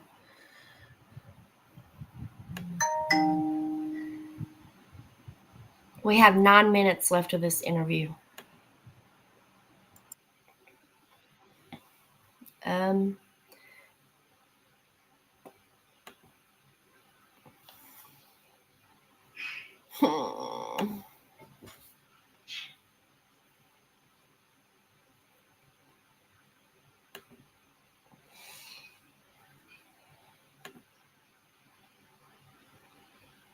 Oh, it's not sharing.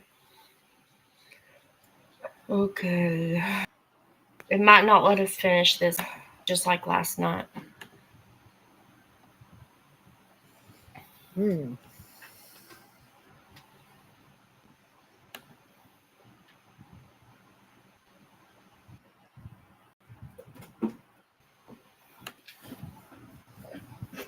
I don't know. It's stuck over on the other side.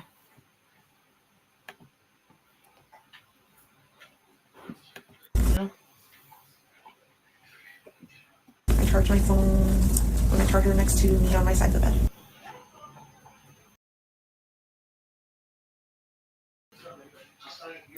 And reopen it, maybe. Okay, so when you plug in or okay. Now, when you go to bed, like, is there any kind of routine that you do with your phone? If you're texting, look on TikTok or whatever, and you go to bed, you just set your phone down, go to sleep, or what's that routine like? I'll TikTok until I start dozing off, and then I'll put my phone on the charger, make sure my alarm's on, and then just lay down, close my eyes, and hope not to think of too much, just fall asleep. Okay, that night, Saturday or Sunday night, when you guys when spending this half hour of time together, was all you were doing was talking about gifts and counting her money, or were you guys doing anything else? Just asking her for more detail about the party and tell me like what I missed. She seemed like she had a really good time. When you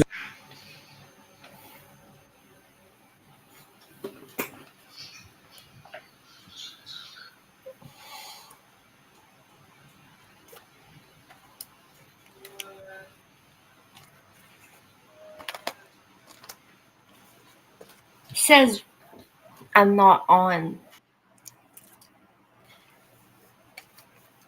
Maybe. What? Oh, you can hear me? It tells me I don't have any internet connection. Nope, I hear you.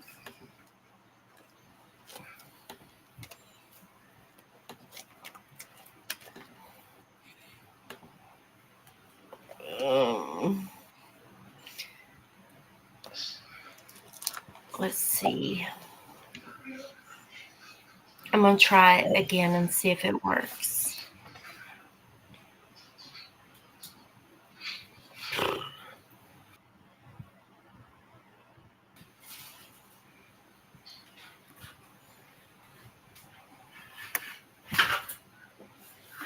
Jealous of her own daughter. Do, do.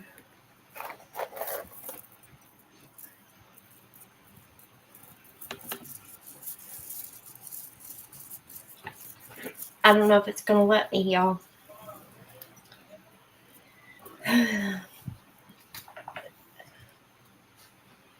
Your internet has timed you out again. Yeah.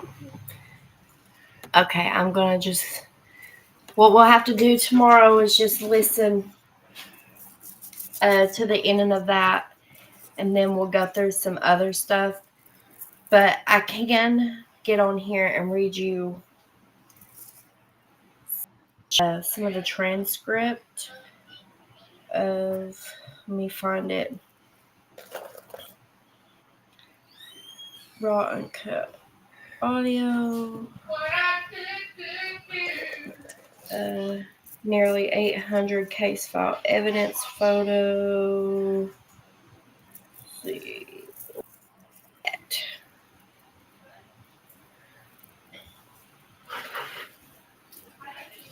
Okay. Here's this is from Stephen Stern's mom and dad think Jennifer Soto caught Madeline Soto made pact with Stephen. Okay. Thanks to the docket on YouTube, we have this never before heard interview with Stephen Stern's parents, Christopher and Deborah Stearns. And if y'all want to end up listening to it, I'll play it, but I was going to read this to you. After they find out that Madeline Soto has been found not alive, the date of the file is March 6, 2024. Both of Stephen Stern's parents are on diets. Chris has lost nearly 40 pounds taking Moderna, and Deb has lost 28 pounds on Ozempic. I don't know why that's in there, but we're in the we're in the seventh ring of hell, Deb says. Deb says she never approved of the relationship with her son and Jennifer Soto. She said she's bipolar, bisexual, and she's a drug addict. She was sharing those drugs with Stephen. We don't even drink, Deb says. Chris says they slept all the time and they fed off each other. If Jen started spiraling down into one of her holes of depression, she took Stephen with her and vice versa. They were vaped out, Deb says. Where the money was coming from, I had no idea.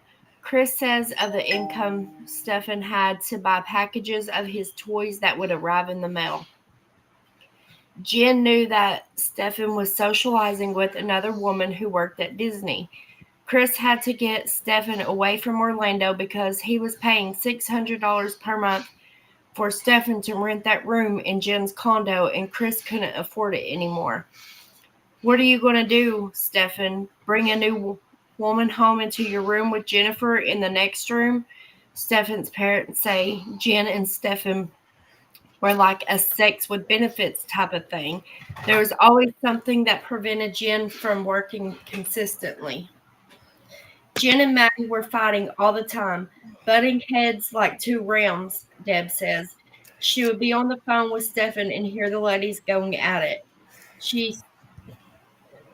I really don't think this is anyone's business about when she started. Ugh. But this I don't know. I don't feel comfortable saying when she started puberty because that's nobody's business.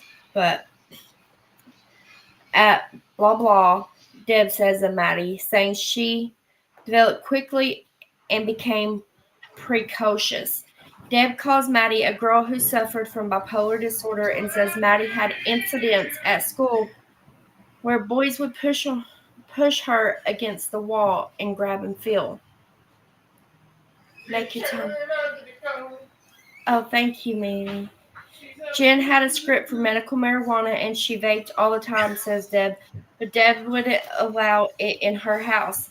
Maddie called Stefan and asked him to please come up for her birthday, says his parents. Something odd went on Saturday, Chris tells police.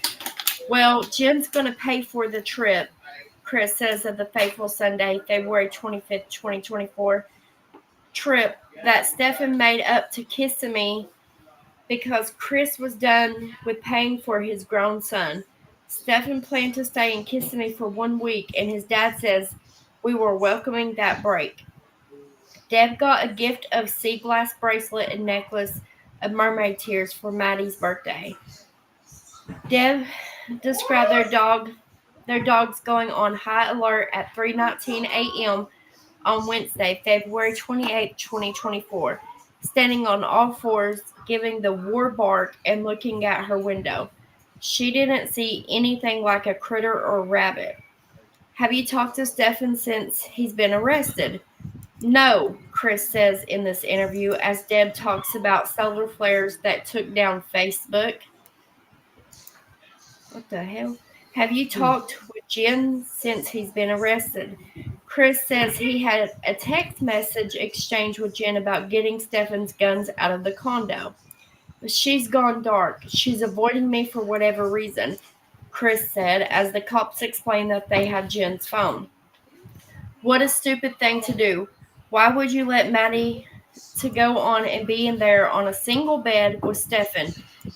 Deb says she asked Jen. Deb explains that Maddie told her she slept with her mom and dad, and Maddie ended up with her leg over Stefan, and Maddie giggled. Deb was very upset about that and said she wanted Stefan out of that environment. Chris talks about not liking Stefan's friends who weren't like the upper crust type of association friends Chris had. The parents mentioned Stefan's friend Chase Leonard, the guy who was interviewed by is for Justice. Deb allowed Stefan to get a tattoo of the coat of arms on his back right shoulder, talking Stefan out of getting a stupid brand of friends club numbers. Deb says Stefan was attracted to big boobs, but said they never knew about any inappropriate relationships that Stefan may have engaged in. Hold on 1 second. Would you like a drink? I was drinking water, but yeah. Okay, honey. Do you want There you go. No, sweetheart. You take that, okay? Quench your thirst. 1 second. Why he's killing me. Why you do that? I thought he didn't have a drink. I was going to give it to him and just drink my water. Okay. He didn't date. He had hookups, Deb said, seemingly blaming the girls for being the aggressors. Chase called into that awful website Grey Huffs Investigates. Deb says, I'm being flayed, she says. Per Chris Stearns, Jennifer texts Stefan Stearns' dad at 4:04 p.m., allegedly after learning of Stefan's activities, and said, this is from Jennifer, okay? Get Stefan a lawyer now. They have found these images on Stefan's phone that there's images of sex acts between Stefan and Maddie. He needs to lawyer up. That was just really weird. See, there she is, protecting. Yeah. Chris says Jennifer was acting like nothing had happened after learning her daughter had been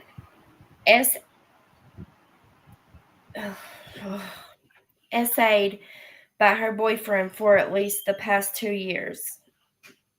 Stefan was sexually frustrated.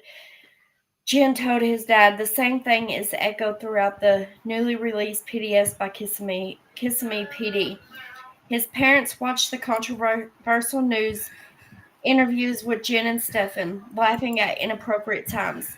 If his lips are moving, he's lying. We're missing a Rolex, Chris says. My father's Rolex, Deb chimed in about the late father. If he wanted something somehow, some way, he got it, Chris said of Stefan. Once again, bringing up his son having access to monies without knowing how he got it. Deb had a dream. They were in Stefan's room, Maddie's room, unclothed. Jen came in to wake her up. They were confronted. She either hit her head or broke her neck. What? What? Deb had a dream. This is Stefan's mom, a dream Stefan's mom had. Okay. They were in Stefan's room, Maddie's room, unclothed. Jen came in to wake her up. They were confronted. She either hit her head or broke her neck. Deb said Jen would have told Stefan, "This is all your fault." Jen's definitely complicit in the same way. Jen would have prioritized. Did I say that right? Yeah. Okay. Prioritized your son over her own daughter. Yes, and Jen and Stefan made a pact. Chris called Stefan the fall guy. Chris said Jen is just as culpable as she is. Deb talks about Stefan not being able to fake his emotions. He's the only feeling any sorrow or remorse for that child, Deb says, explaining that you can't fake clogged sinuses. Deb continues to talk about Grey Huffs and that they've never given Stefan Hustler magazines. What? Hopefully, if the other shoe drops with Jen, Chris says, inferring when Jen is arrested. The autopsy is done. The cop tells Chris and Deb, "You're not going to tell us how she died, are you? Or when?" Deb asks. "We can't do that. We've already had people come to the door with microphones. I'm getting hate mail, hate text," Deb says, explaining how people think she's an awful mother. Deb talks about Brian Laundrie's parents in the Gabby Petito case. Deb says she doesn't want to feel like a target or to look over her shoulder. Ooh. I'm sorry. She sounds a little cuckoo herself. Well, as they say, sometimes the apple don't fall from the tree. Well, I wouldn't tell him to get a lawyer. Exactly, Mimi. Why, like, you're protecting the guy that did that? You know what I mean? Not me. It's because she was okay with it. Mm-mm.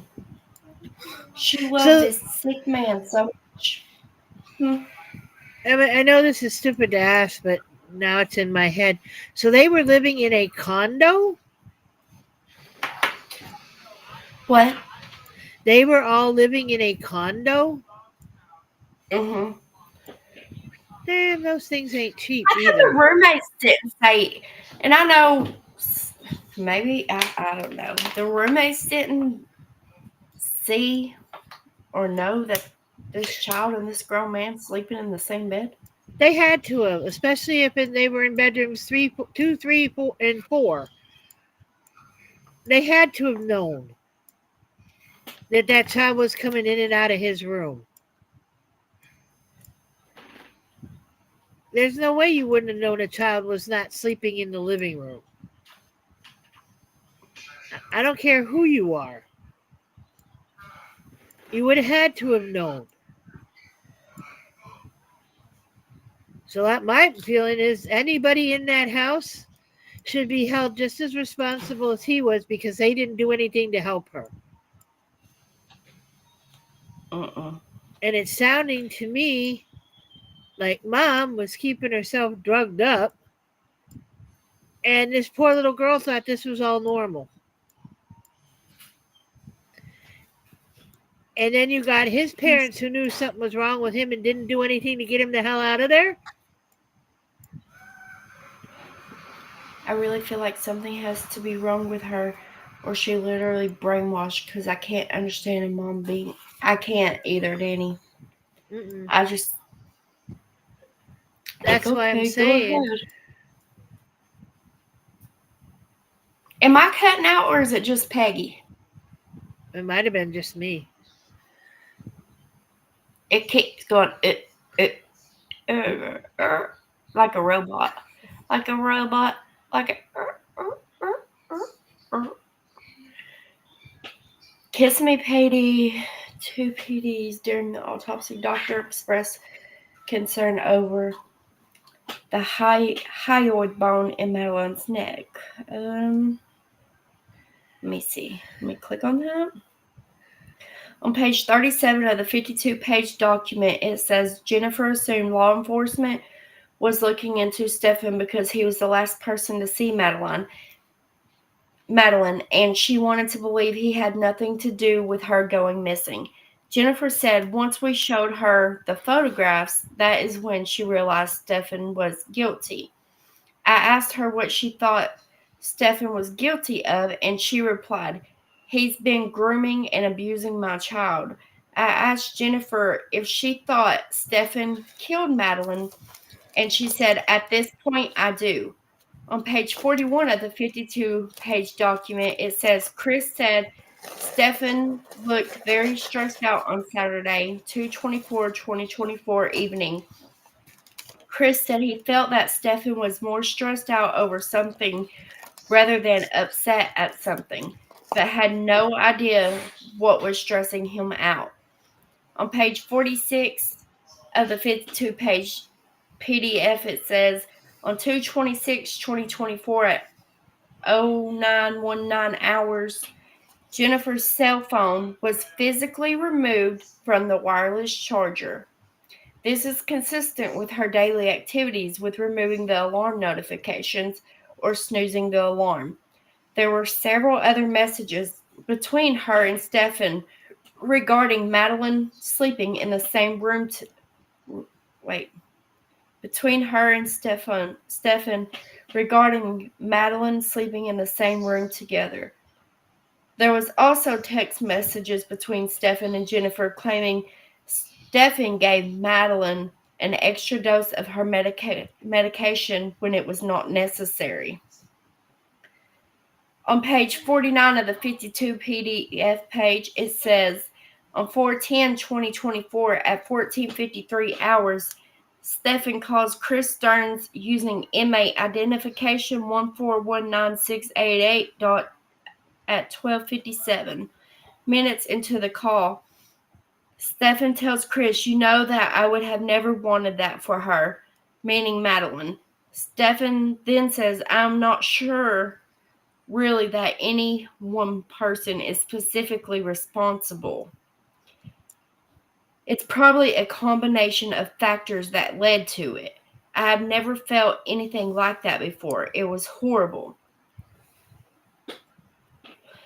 On page 60, it reads, "I placed a telephone call to Jennifer to let her know that we had located Madeline and that she was deceased.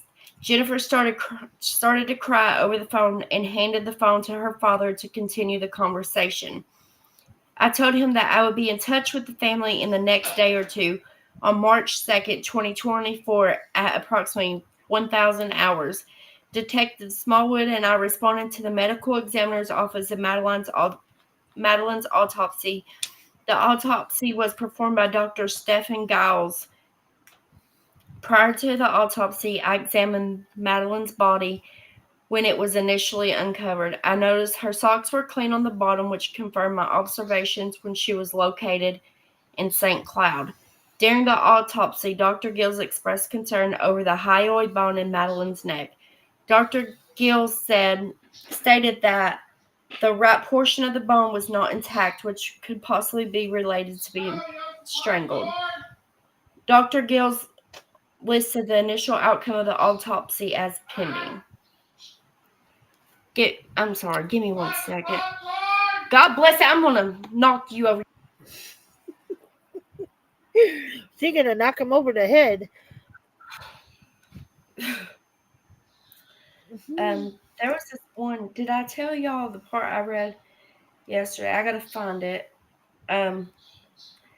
But Jennifer said that she didn't believe that the sex acts that were happening were evil, but the murder was. Yeah, you told me that yesterday. Yeah.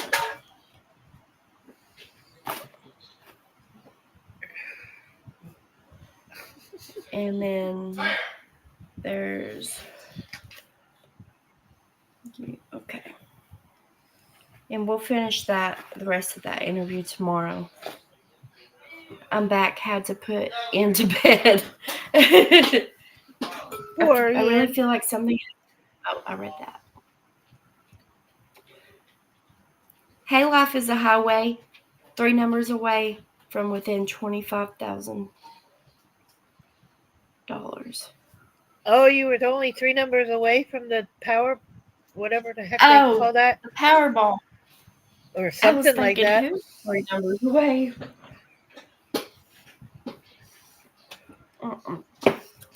That would be cool to win, wouldn't it?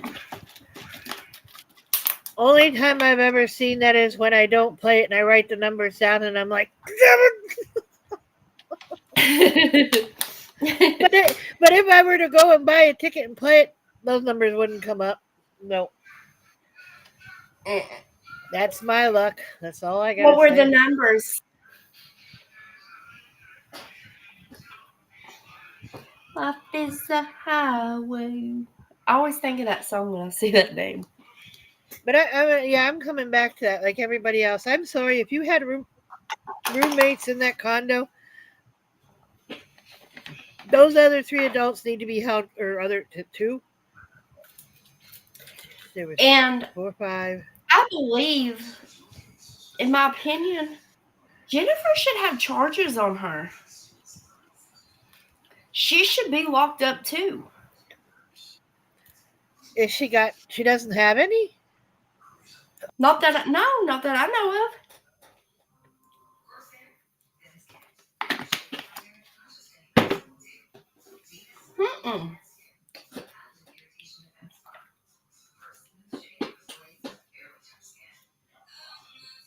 All or nothing here.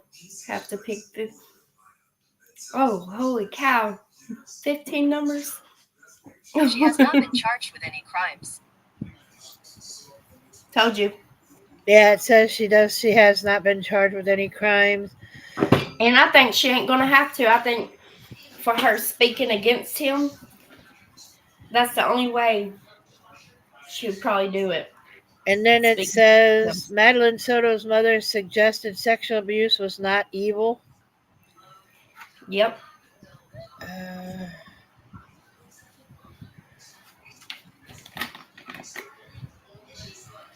And as of August 22nd, Madeline Soto's case, police have no plans to charge Jennifer Soto, sources say.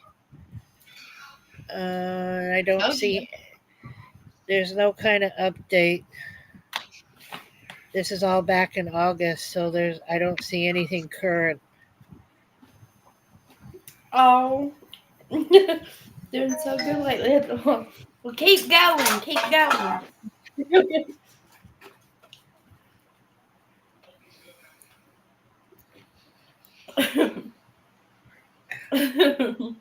I had a brain fart.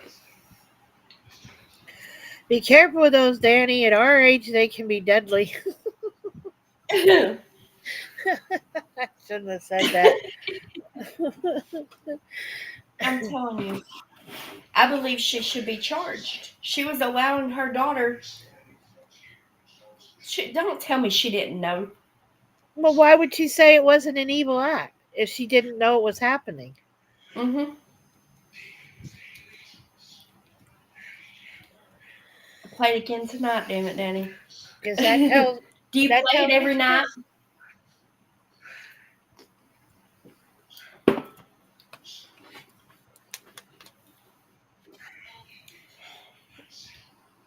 What is it? $1 to play?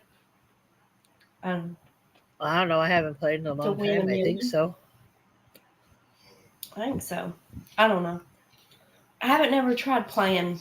I've had the scratch off tickets before.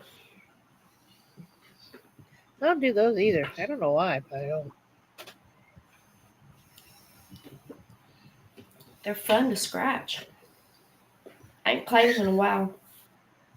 You're scratching. Mm-hmm. They will love her in general pop. Yeah. Hope only when one person gives me luck. Hey, here's a question because I never paid attention. Mm-hmm. When oh, and I forgot her damn name. Oh crap! You guys all said her name a minute ago. Hang on, let me see if I scroll back real quick if I can find it. This one person has given me some amazing Oh. luck.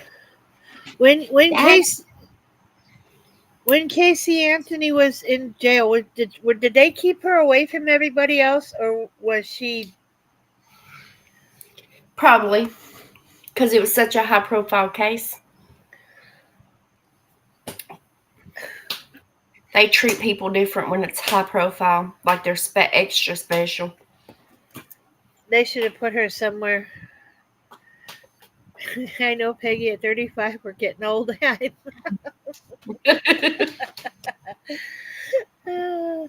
have liked to take a swipe at her when she was in jail. I mean, come here a minute. I want to tell you something. Come over here in this dark corner, just for a minute. It won't hurt long. I can't believe she got away with that. I really can't. There's a lot of people that are getting away with shit. She had a connection to Disney too, didn't she? I'm just asking. That just hit me. It's like, wait a minute, didn't she have some connection with Disney? I don't know. Or she said she worked for Disney and they found out she didn't.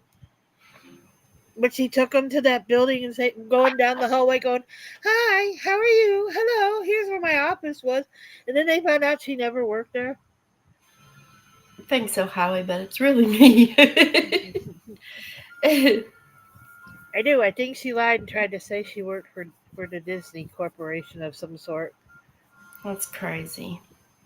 Oh, there. Carlotta said she did. Fake work. She did? Yep. Since she tried, how can you take the cops into a building and waving, "Hi Joe, hi Sue, hi Sam," and there people looking like, "Who the fuck is that?" And she just walking down the hall like, "I've been here all my years." What? Her day will come though. You can't mess with God and you think you got away with it because God will take His time and justice will be served. Amen to that.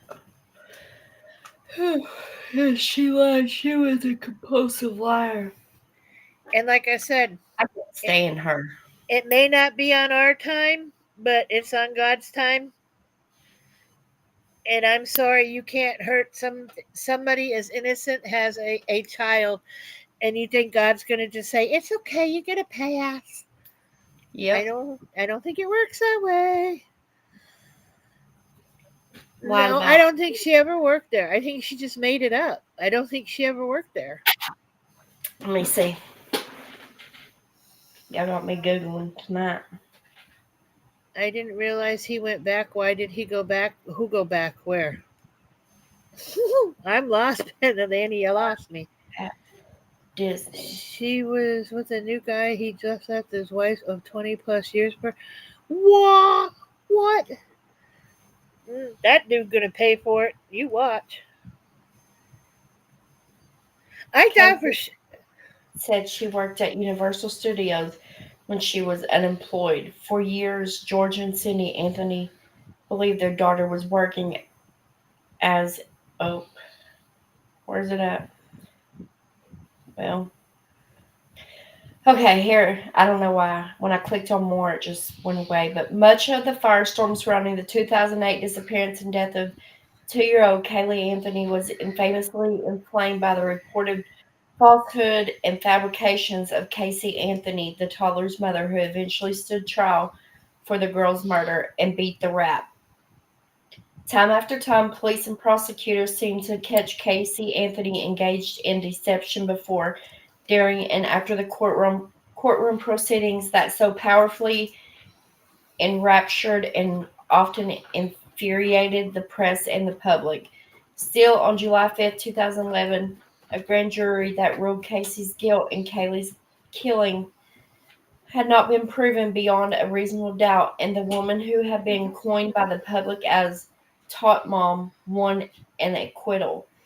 Even if Casey didn't kill Kaylee, her path to freedom was reportedly not one built on honesty. Here are 4 crucial incidents wherein Casey Anthony's claims did not match up with reality. The tragic saga is said to have commenced on June 16, 2008, when Casey Anthony took Kaylee and left the Orlando, Florida home of Casey's parents, George and Cindy Anthony. For the next 31 days, George and Cindy did not see Casey or Kaylee. When asked what was up, Casey said she was on work detail in Tampa Bay. The mystery deepened after George got a notice to pick up Casey's car from an impound lot and noted that the interior smelled like a decomposing body. On July 15th, Cindy Anthony called the police to report Kaylee missing. Casey immediately claimed that Kaylee had been abducted and that she'd just spoken with her on the phone, saying she was excited to talk to me. She said, "Hi, Mommy. Today was the first time I've heard her voice in over 4 weeks. After 31 days, I know that all that matters is getting my daughter back." Investigators later determined that Casey had already been dead for weeks. In fact, even Casey's defense conceded that to be true, claiming that Kaylee drowned in the family swimming pool on June 16th.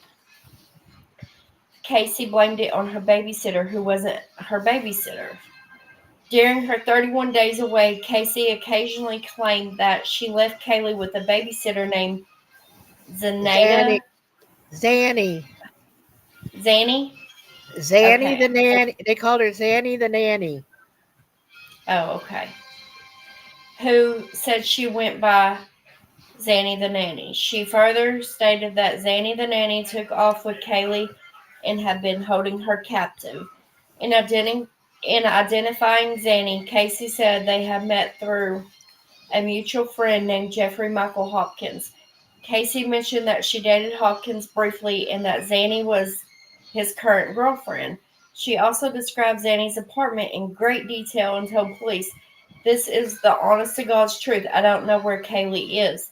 The last person that I saw with her is Zenaida," which is, I guess, her real name. In addition, Casey said that Hopkins was rich, worked for Nickelodeon, and that his son Zachary frequently played with Kaylee. None of this was true. When police asked for contact info, Casey told them Zenaida's number has switched a couple of times and Jeff's number changed. I'll just say Zanny the Nanny because that's a long name. Zanny the Nanny did prove to be an actual person, but Zanny the Nanny did not. The real Fernandez Gonzalez had no relationship whatsoever with Casey, Kaylee, or Jeff Hopkins. She later sued Casey Anthony for defamation. Jeff Hopkins attended middle school with Casey Anthony, except for a single time years earlier when they ran into one another at a bar. He had not been in touch with her since then. What the hell? Jeez. He also didn't have any children and had never met anyone named Zenaida Fernandez Gonzalez. For years, George and Cindy believed their daughter was working at an event planner at Universal Studios. She actually did a job on the lot 4 years prior with a Universal subcontractor. After that, Casey simply pretended to still be employed. The lie deepened as Casey made up co-workers, notably a friend named Juliette Lewis. Casey said that Lewis did a lot of volunteer work, prompting Cindy to drop by Universal to meet with Lewis about her fundraiser. Cindy waited 90 minutes. Lewis never showed. Casey explained that Lewis had moved to New York. Later, Universal said the company had no record of an employee named Juliette Lewis. Casey attempted to keep up the Universal job ruse during police questioning. At one point, officers accompanied her to the studio and asked to see her office. Casey led them around on a walk for a while before finally breaking down and admitting she no longer worked there. What the hell? Even though she dodged a guilty murder verdict and a potential death sentence, Casey Anthony did get convicted and sentenced to 4 years in July 2011 for lying under oath. Because she had already served 3 years, she was released from prison a short time thereafter. And that There's baby a didn't. lot more to read, but holy cow. And that baby didn't drown in no pool. That girl drugged that kid up, put her in the trunk of the car, and went in the bar to have that body thing she got caught in cameras on. She partook in some hot body contest thing. She couldn't find anybody to watch the kid, so she drugged her up, put her in the trunk of the car, figuring, oh, I'll come back. She'll sleep while I'm in there. And that baby. And we can't prove any of that because by the time they found that poor little girl's body, there wasn't anything they could test on it. Yeah. There was nothing but poor little bones and tape. It's so sad. And it was another case of where the parents got blamed for everything. And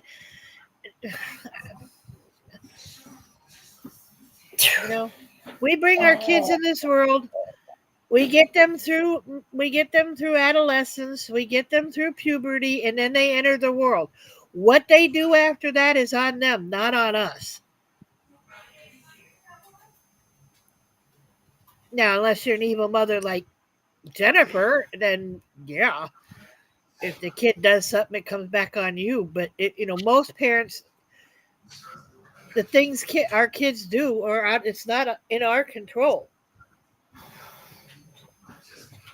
Masterson was then transferred to the Mexican County Security State Prison in Central California at the end of January. One of the 10 institutions especially designed for the most dangerous male offenders. Hey, Rizzler, how are you? Well, I didn't say her parents were the best of. They call you the Rizzler? Well, you welcome just like to the group. Rizzle people up or Rizzle. Something? For zizzle, my nizzle, shizzle, mizzle, lizzle. Yeah. But who's at Masterson? That's the one that used to be on the 70s show. He played, oh God. What the hell was his name? Well, he went out the door. He played the stoner. What the hell was his name? Danny Masterson likes him young. He's a weirdo. But yeah, he was in that 70s show. He played Steven, I think was his normal name. I'm trying to think. Okay. Trying to think what the group called him, but it's not coming to me right now. But he was Steven. Hyde. Thank you. I knew somebody would help me. Dude, he's another part. Oh, wow. Josh Duggar is currently serving his sentence at FC1 Siegel Federal Prison in Texas. As of the latest, his appeal was rejected and he will remain good. Well, I don't know if they'll do that, Rizzler. And the only reason I say that is he's part of that Scientology, and they seem to usually get. I think he's the first one that's ever been faced his consequences. They only keep them segregated. Gosh, I can't. Segregated. You got it. You had it the first time. Okay. If they have hit on their life. Josh Duggar was one of the sons to Michelle and Bob. Was it Bob Duggar? Was a show on A&E, and then I think TLC covered him. Yeah, It like was kids. 19 and counting, and then it was 20 and counting. Yeah. Supposedly he did some things with his sisters, and it came around, and he got sentenced, and now his poor wife with his 2 kids that she had with him. I think it's 2 No, kids. this stuff he got sentenced for, wasn't it for child PORN on the phone? Yeah, but he'd also messed with a couple of his sisters. Yeah, but I didn't think that's what he got sentenced for that at all. Well, they kept their mouth shut, and then when all this came out, I think they went to court and said that yeah, he did this to them, and that helped get him convicted. Okay. The Hollywood people support Danny Masterson, especially that Ashton Kutcher. Wow. I'm going to have to read up on all that. Well, I'm going to go out on a limb here because I don't give a crap. Everybody knows I speak my mind around here. Hollywood's dirty, and I don't care how you cut it. There's a lot of sick people that in Hollywood. Hollywood and Scientology go hand in hand, and they are nasty. Know the sisters? He was a Jew. Well, I don't know. I just know that the story slowly broke out, and the girl spoke out in the show and admitted that he did things to them, and it was around the time that he was in court. So I just thought they may have testified against him. That's another wacky centered around a church. And I'll sit right here and say I'm a Catholic. Do I agree with everything the Catholic Church did? No, ma'am. Am I an active Catholic? No. But I still have my belief. Always will. I just don't attend a church anymore. You're right, Rizzler. It is. It is. Who was it? There's a singer. Oh, God, I wish I could think of it. It's a female who recently did a show. In the show, they actually do it. Let me try to get this word out. Demonic ceremony in the show. Are you people crazy? Are you people crazy? I only saw like this much of it, and I'm like, that's enough for me. No, quit, turn it. And they turned it off. I was like, thank you, Jesus. No, they have to speak. Records was released, and the girls were, yeah. I've heard they put curses on all the music records that gets released in the music studios. Huh? Never know. Never know what you're gonna get. I've been watching this since. Holy crap, Carl! 14 and pregnant. Damn. I haven't watched that. Nope. Must have missed that one. They have weird demonic. Well, if that's what they do, that's what they do. If that's what they like to do, then let them, I reckon. And I used to be a big fan. Of course, like I said, I'm 60, so you do the math. I was a big fan of Tom Cruise until I started. I mean, I always thought he was a nice guy. Anything in the news, he gave a seat up. He helped somebody. He did this. He was a nice guy. He's not a nice guy. Nope. Oh, Angel, I'm so sorry, honey. Oh, goodness. You got to move slowly, Angel. Let it heal. Yeah. I started watching the Duggars way back, so these actors think real life is like the movies. And you look at those poor kids from the 80s that were what they call it, like the Rat Pack. And you hear about Corey and the things. I'm sorry, I don't think he's lying. I'm not. I think he may exaggerate a few things. He's a little weird, but I don't think he's lying. Look back at all the stories we've heard of, child actresses that came out and they had to go to rehab and they're like 10 and 13 years old. Who's giving them this stuff? I think it might be a few minutes now. Make sure you Oh. call your doctor. Real life is boring after. Yeah. If it does. Well, I know that now, Carla. I'm just saying back when I was younger, I thought he was a cool guy. Of course, it'll break my heart if I ever find out and I never say his name right. Where's my son? I love Keanu Reeves, and if I ever find out that he's one of them, I'm done. I'll be done. I'm done. But he. No, I can get one from the neighbor. Make sure you check it. But yeah, if I ever find out Keanu Reeves is, it'll break my heart. He's been my little cutie patootie since. I will be very sad if I find out that he's done some pretty bad things, or he's the same way as like Tom Cruise and a few of the others that have come out. I'll be devastated. Isn't he, Angel? Come on. He can't be involved in that stuff.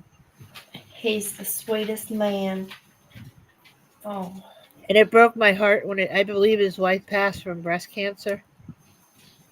Oh. That broke my heart that he lost his love. Yeah. That's sad. Yep. When anybody loses somebody, it's so sad.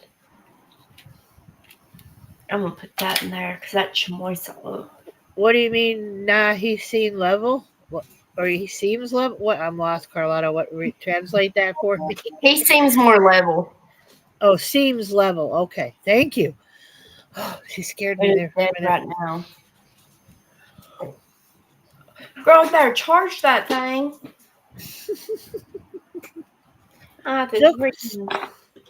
She'll come and get you, Angel.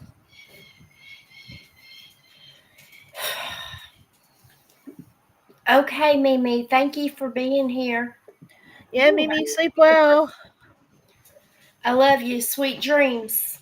I gotta go to bed too in a minute. It's after 10. Who's Constantina? Constantine? Constantine. Oh, and by the way, it's Kissimmee. Kissimmee, Florida. Yeah.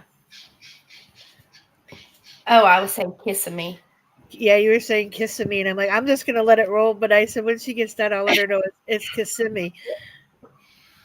Oops. That's all right. I can't freaking understand the words.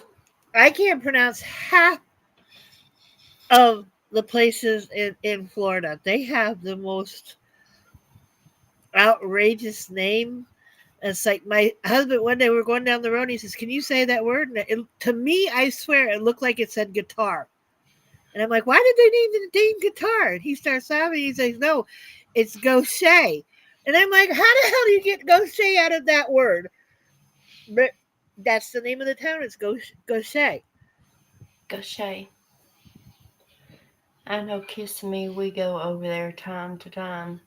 Now, my husband and I stayed in Kissimmee when we were going to Disney before my mother-in-law got her timeshare, and then we started staying at the timeshare.